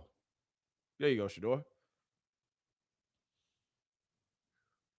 Woo, shit. That was that one. if you don't overshot him right here, if he don't sell this ball, he just threw it too far. Imagine if he catches this ball right here that he put in the fucking breadbasket on 3rd and 5. Touchdown. Did he catch it? No. He gave him a shot. All you got to do, tuck that motherfucker, put 2 feet in, step out of bounds. He comes into the game, leads a game-winning drive or a game-leading drive to tie it up. But he drops it. Imagine how differently we were looking at Shedeur Sanders in his first game action after not playing, throwing the trash cans. He came out here and he led them to at least tie up the game or potentially even beat the fucking Baltimore Ravens. We're looking at him different. On this one, look at the offensive line. Look at what he's playing with. Once again, how many guys up? 1, 2, 3, 4, 5, 6. Got to decipher it. Who's coming, who's not? Which way you sign the protection? 4th and 5. Got to get it. Money down. Look at this. He just not getting the ball. Look, sack already. What is that? God damn. Why the hell? I thought I zoomed out. My bad, y'all. Hold on. Give me 2 seconds. I ain't trying to get copyrighted, y'all. My bad. Give me 2 seconds. Hold on. Be patient. I told you, just be patient. Just be patient. It's going to be all right. But once again, before we get off the topic, let's talk about it. All right? 6 guys in the box. Who's coming? He has the ball now. This motherfucker's already getting beat. 4th and 5. They need a tutty. Or at least a first down. He just got the ball. Can't even get into his drop. This guy's already finna get a sack. Nobody's open. Nobody's open. His ass is covered. His ass is looking like he's covered. He's covered. Avoids the sack. Tries to get out. Tries to hit my guy. Maybe get a flag thrown. Was it PI? Potentially. But hey, it happens. But back to what Titus was saying. Because now, since we've seen the context, now let's finish hearing the comment. You'll look at it as, well, and a lot of people will look at it as, well, when he came into the game, if I mistake me if I'm wrong, I believe the Browns were. Yes. Exactly. So y'all look at it as he came in and he was so bad that they lost the game that even if he did that, y'all still wouldn't be a believer in him because he had lost the game and then he had a chance to tie it up or win the game in the end, and he didn't do it. So that I get that. Yeah, when he came into the game, they had a lead. It was 10-16. I showed y'all that. But bro, motherfuckers still got to play defense. That's still Lamar Jackson over there. That's still the Baltimore Ravens. Yeah, they had the lead, but this is his first start. He's been throwing the trash cans. That's how y'all look at it. But I look at it as a guy who, over the course of however many games that he played, I saw him on the fly get better. I saw him on the fly see the game slow down just a little bit. It wasn't for 4 quarters by any means, but it was moments where I'm like, all right, it's starting to click for him. He's starting to figure it out. And that just comes when you get reps. So that's why, to me, I'm a little optimistic because he's getting reps this offseason. Like this, it isn't, he's on another field with another throwing to the water boys. Like it's not that. Like he's actually getting these reps, and it's like I'm hoping that the more reps he gets in there, the more that he does it, the more it slows down. And I'm hoping that it clicks for him right before the season starts or when at some point in the season. Because Bull is right. If Shedeur is the answer, we move forward quicker. Now we're not using a first-round pick on a quarterback. We're using a first-round pick on other areas. So that, to me, is why I am where I am in the boat, to where I would love for them to go out there and win 7 to 8 games this season. And realistically, I feel like there is a road for them to do that. And I'm going to view that road until it's not there anymore. Appreciate you, Titus. So with this quarterback competition, if we get back to the topic at hand, with this quarterback battle, if we getting back to it, if we're really talking about it, I'm sorry, y'all. This hat like kind of annoying me that way. All right, we're gonna end the stream. Hey, we rock and roll like that. All right. I'm sorry. This motherfucker hat tight as hell on my skull. I can feel it. Like shrinking my skull. Let me stop. But anyway, man. Anyway, if we talking about it though, Deshaun Watson versus Shedeur Sanders. Deshaun, there's no upside in playing him. Once you traded Myles Garrett, you basically said, we're going younger. So if you're going to go younger, why play a 30-plus-year-old Deshaun Watson? Yes, he's got to be making $40 million. But at the end of the day, why not see what you have in a second year in Shedeur Sanders? Give him the full runway. If it's close in football, period, if the competition is close, you give it to the fucking young guy to see what he got, because you can always go back to the vet. Always go back to the vet. Yeah, it'll look bad saying, oh, you put Shedeur Sanders in there first, and then you got to come back and go to Deshaun Watson, but it ain't going to be that bad. The Shedeur Sanders, he's better than every single quarterback on this board, bro. Has yet to prove it, but he's better than all these fucking quarterbacks. Promise you. His career will end up being better than all these quarterbacks. There's no upside in playing Deshaun Watson. Deshaun Watson had his run. He's been injury prone since he's gotten in Cleveland. He's played only 19 games since he got in Cleveland. He has never thrown over 300 yards in a game since he's gotten to Cleveland. Shedeur Sanders threw for over 300 yards in his third fucking start. Can we talk about it? It's a QB competition, all right, because Todd Monken is coming in, and he's brand new. He's giving everybody a fresh start. But the competition is anywhere close. We got 2 first-round picks next year. We got to see if we're going to pick a quarterback up or if we're going to use those pieces to build around our quarterback, our young team. Because if we don't got to get a quarterback, that means we can get another offensive weapon, maybe a wide receiver, and that boy Harrison from goddamn Ohio State. You feel me? Or maybe we can get somebody else, an offensive lineman, to go with Fano. Like we drafted him in the first round, maybe we get another first-round offensive lineman. You got 2 first-round picks, not just 1. Use first-round picks to build around your team, get even better. And it's supposed to be amazing talent in next year's draft. Even not looking at the quarterback, it's supposed to be a heavy quarterback draft for sure. But at the same time, wouldn't you rather spend that on weapons? Wouldn't you rather spend that building around your already quarterback that you have? Shedeur Sanders made $17 million last year, supposedly, right? $17 million. And he didn't start until week 11. Well, no, he didn't start until week 12. He didn't play till week 11. Jimmy Haslam pockets got a little fatter with Shedeur Sanders playing. Shedeur Sanders is your lottery ticket, Jimmy Haslam. Cleveland Browns. Shedeur Sanders is your lottery ticket. 5th-round pick. On a low contract.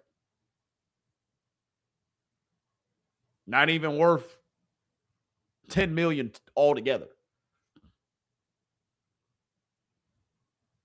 He's your lottery ticket.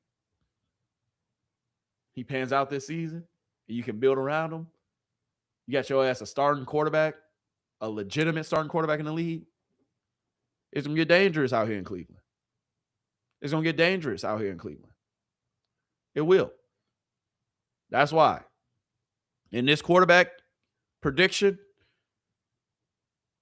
for Cleveland, I got Shedeur Sanders. For the Falcons, I got Tua. For the Vikings, I got Kyler Murray. Who you got? Let me know in the chat, man. Who do y'all have in the quarterback competition? I just told y'all who I got.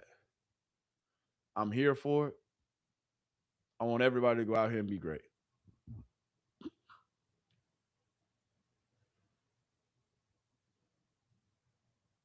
Come on, man. Come on, man.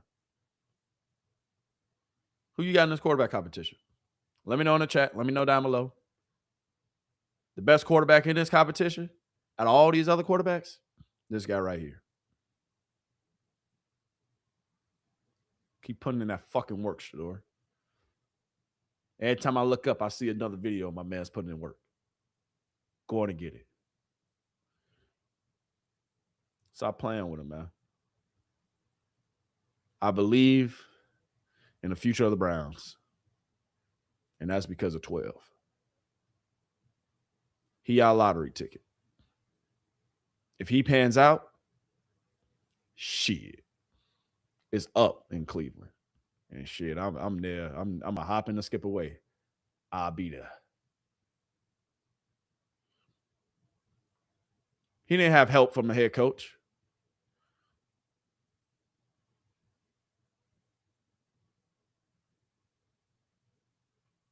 Come on, man.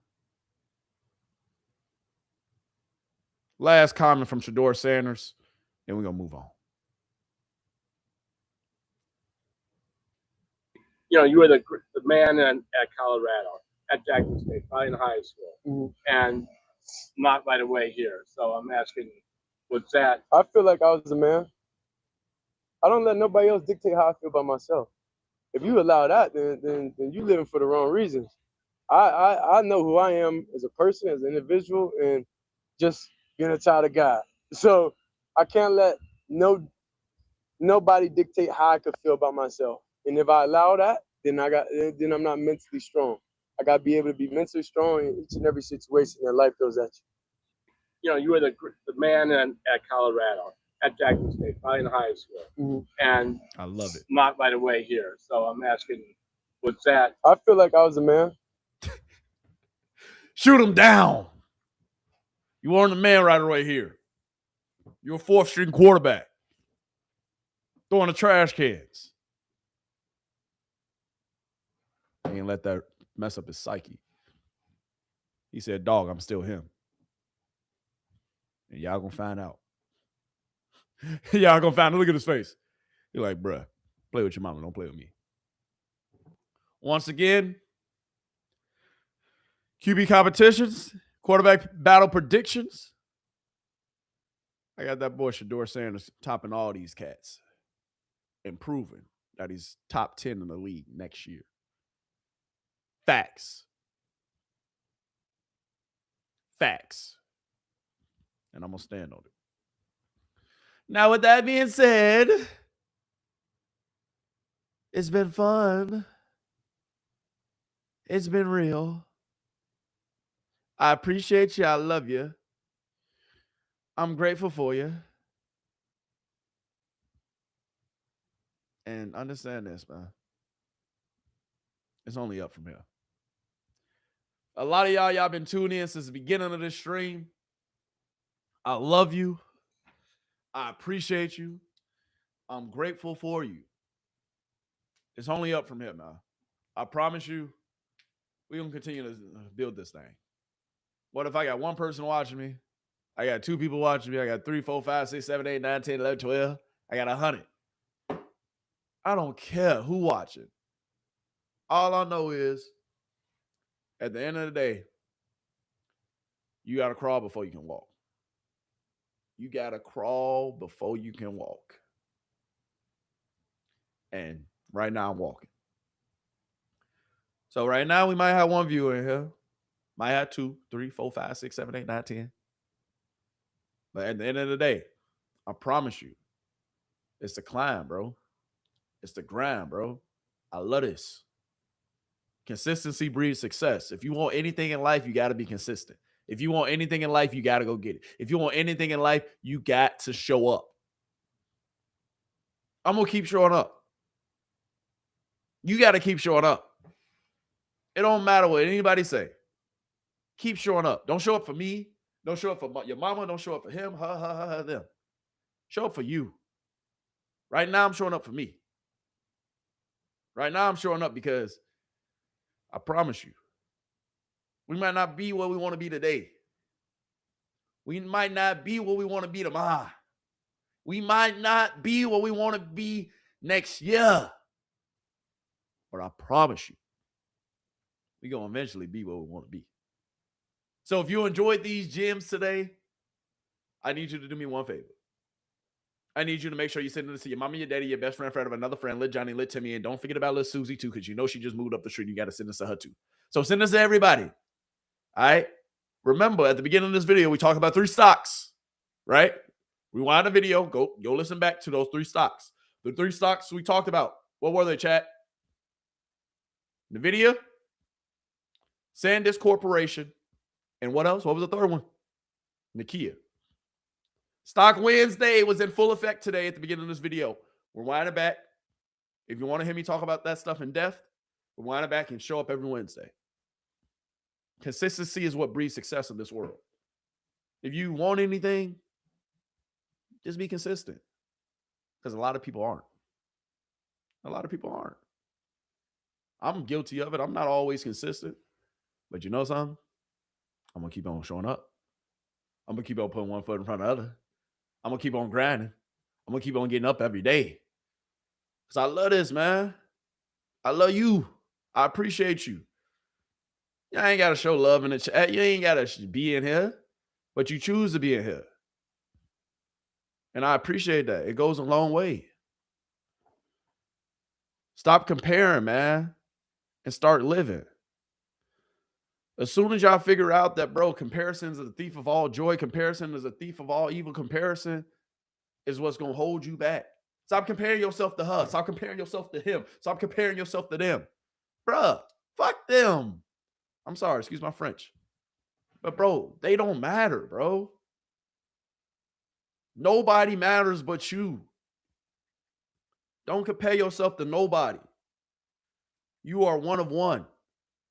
You need to start believing in yourself. Believing where you're headed and where you're going, baby. Period. Because when you start believing in yourself, when you start believing in you, everything else take care of itself. When you start showing up time and time again, everything else take care of itself. When you start putting one foot in front of the other and going after the things that you want, everything else take care of itself. The universe, you know what they're going to do? They can get out your way. The universe going to part the seas for you, baby. The seas going to be parted for you if you get out your own way. If you show up. Show up. Put in the work. Grind. Day after day, night after night. Because when you grind, when you show up, everything else will take care of itself. When you grind and you show up, you're going to thank yourself. Not tomorrow, not next week, not a month from now, not 2 years from now. Maybe 5 years from now, you're going to thank yourself for keep going. Because you kept going. So don't worry about what Lil JoJo doing over there. Lil JoJo might have got his millions yesterday. Lil JoJo might have got the celebrity last year. Lil JoJo might have touched a M today. But that's Lil JoJo M. That's Lil JoJo celebrity. That's Lil JoJo success. What you comparing yourself to Lil JoJo for?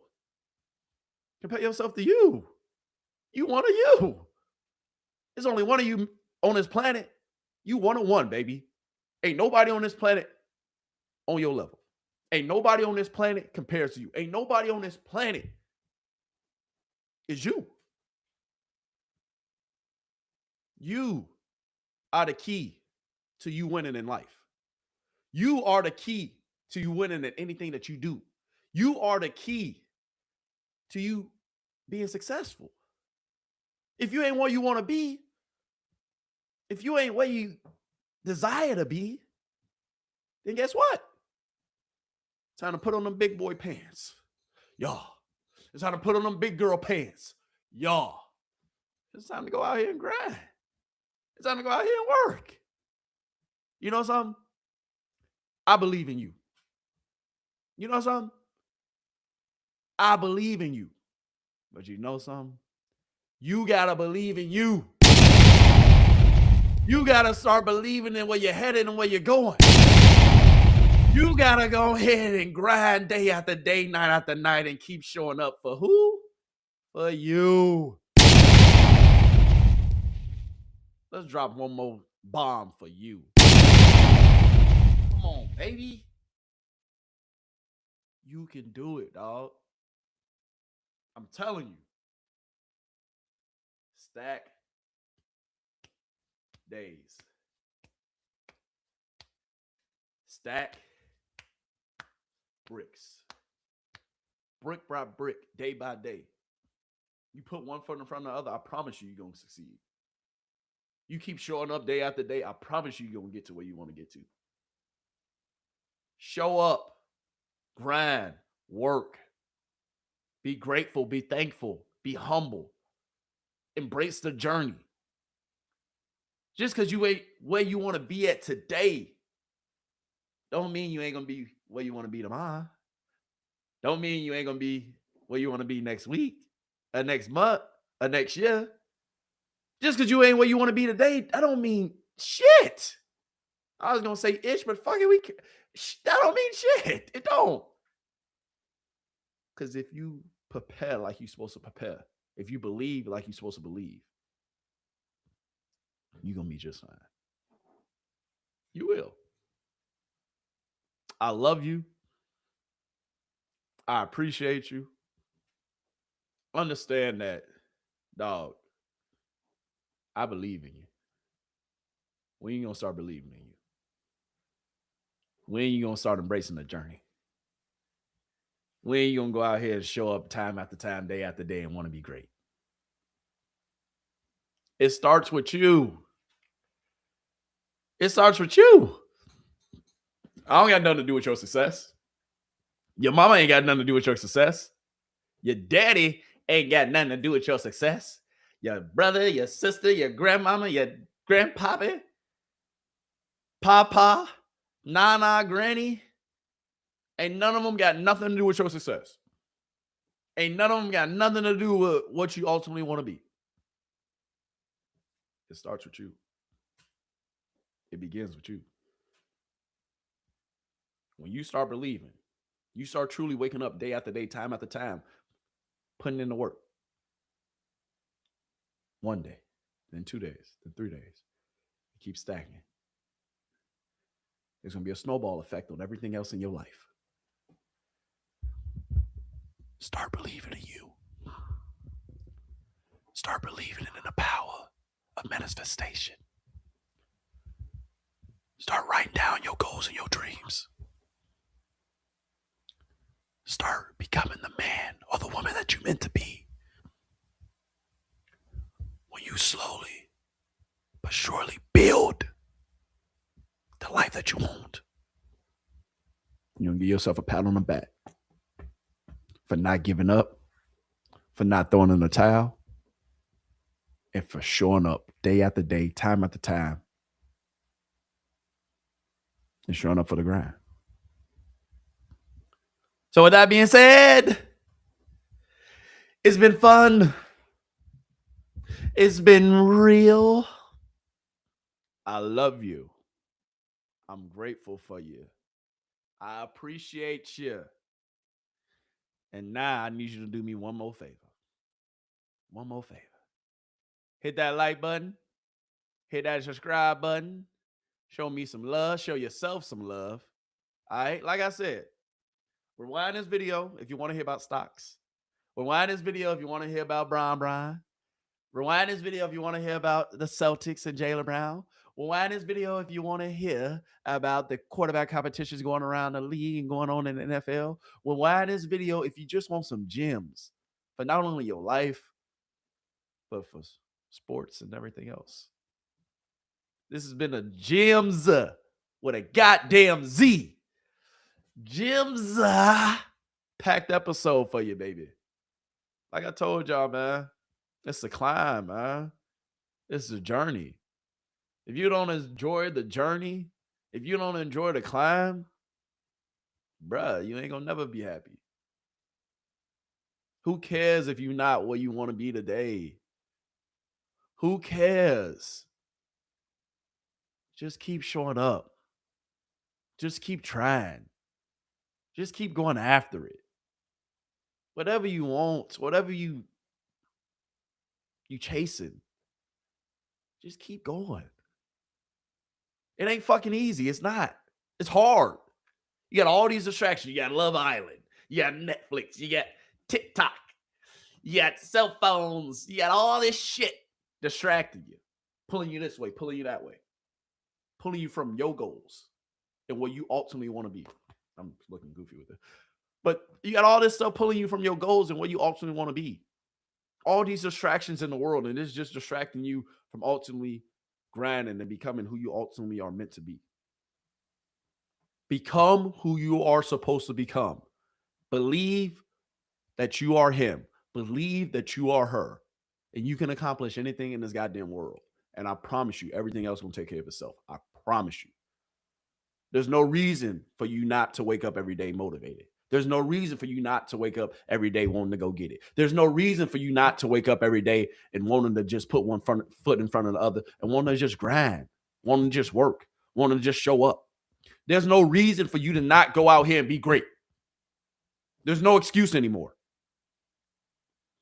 Excuses are like assholes. You know why? Because we all got them. Right? I can easily find an excuse to not do this, not do that, not do that, not do this, not do this. I can easily find an excuse, just like you can. The excuses are like assholes, man. We all got them. So what's your excuse going to be for you not showing up? What's your excuse going to be for you not getting to where you ultimately want to be? What's your excuse going to be for you not going after your goals and your dreams? What your excuse going to be for you not grinding and putting in the work like you know you're supposed to? What the excuse going to be? What's the excuse today?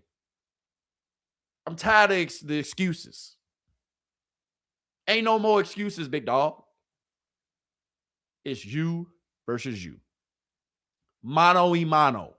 Woman versus woman, man versus man. Ain't nobody getting in your way but you. You are the star of this movie. You are the main character of the show. So if you not where you want to be, then it's time you do something about it. I need you to grind. I need you to work. And I need you to just put one foot in front of the other. That's it. Put one foot in front of the other. Show up day after day, time after time, moment after moment, and grind. And you're going to get to where you want to be. It starts with you, though. Let's believe that. All right? Don't ever get it twisted that it got nothing to do with nobody else but you. I'm here for you. I'm cheering for you. I'm rooting for you. You know what? Let's clap it up for you. Clap it up for you, goddammit. You know why we clapping it up for you? Because I know what you're going to do. I know you're going to grind. I know you're going to put in the work. I know you're going to keep showing up. I know you're going to keep on going after the things that you say you want. I know that you're going to go out here and be great. I know that ain't nothing going to fucking stop you. I know that you're going to go out here and be unstoppable. I believe in you like no other, baby. Like no other. But when you going to start continuing to believe in you? You one-on-one. Ain't nobody else like you. You are truly one of fucking one. Embrace that shit. Love that shit. Hold that shit. And be the best version of you. Because ain't nobody else like you. There's somebody out here for everybody. There's enough money out here to go around. So go get it.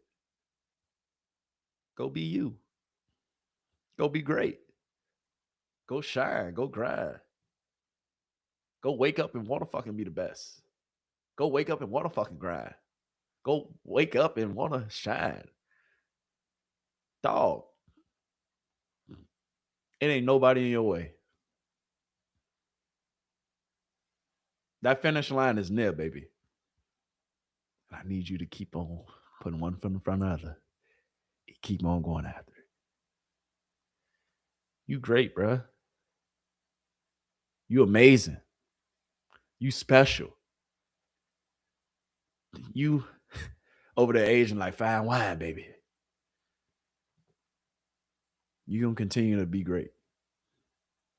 you're going to continue to lead the next generation. Just keep believing. You don't got to believe in me. You don't got to believe in your mama. You don't got to believe in your daddy. You don't got to believe in your brother, your sister. You don't got to believe in your cousin. You don't got to believe in your friend. You don't got to believe in your boyfriend. But the one person you got to fucking believe in, the one person that you must believe in, the one person that is non-negotiable that you should believe in, it's you. Period. Keep going. Keep showing up. You will be great. You will be special. You will go down in goddamn history. How great do you want to be? How special do you want to be? How bad do you want it? If you want it real bad, then fucking show up. Then fucking put in the work. Then fucking get out here and go grind. You gonna shine. It only starts with you taking it one day at a time. So on that note, one last time, I need you to do me a favor. Hit that like button now. Hit that subscribe button too. Hit the follow. Show your boy some love. All right? I love you just like you love me. All right? So show your boy some love. Send it to your mama, your daddy, your best friend, friend of another friend, little Johnny, little Timmy. Don't forget about little Susie. Don't forget about little Josh, who just moved over there yesterday. Send this to everybody. And let them know that it starts with them. It starts with me. It starts with you. So on that note, make sure you return for Stock Wednesday next week, baby. It's been a hell of an episode, man. Gems on gems on gems on gems on gems was given today. Gems on gems on gems on gems on gems on gems on gems was given today. So if you appreciated the gems, just know I appreciate you appreciating it. Yeah, real shit. So I love you. I appreciate you. And can you do me a favor? Keep showing up for you. Not for me, but for you. It ain't easy. But shit, it wouldn't be no fun if it was easy. It wouldn't be a story to tell if it was supposed to be easy. It wouldn't be the best movie ever written if it was supposed to be easy. The story, the movie, the book, it is still being written. It is still being written. So what they gonna write about you? What they gonna write about you? I just want to know. But regardless, you know what I'm gonna write about you? That you was great, that you tried, that you put in effort, that you showed up time and time again, day after day, time and time again, night after night, that you kept grinding. Because that's all it is. Keep grinding so you can keep shining.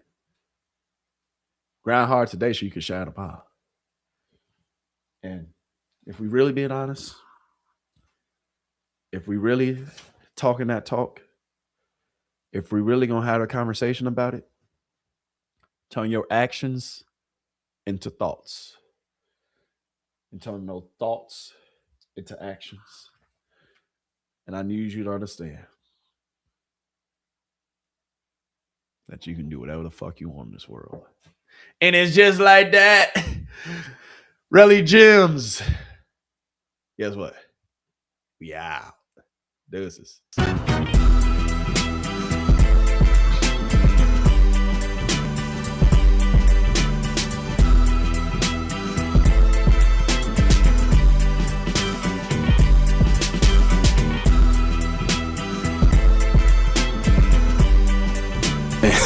Hey, we live now, really.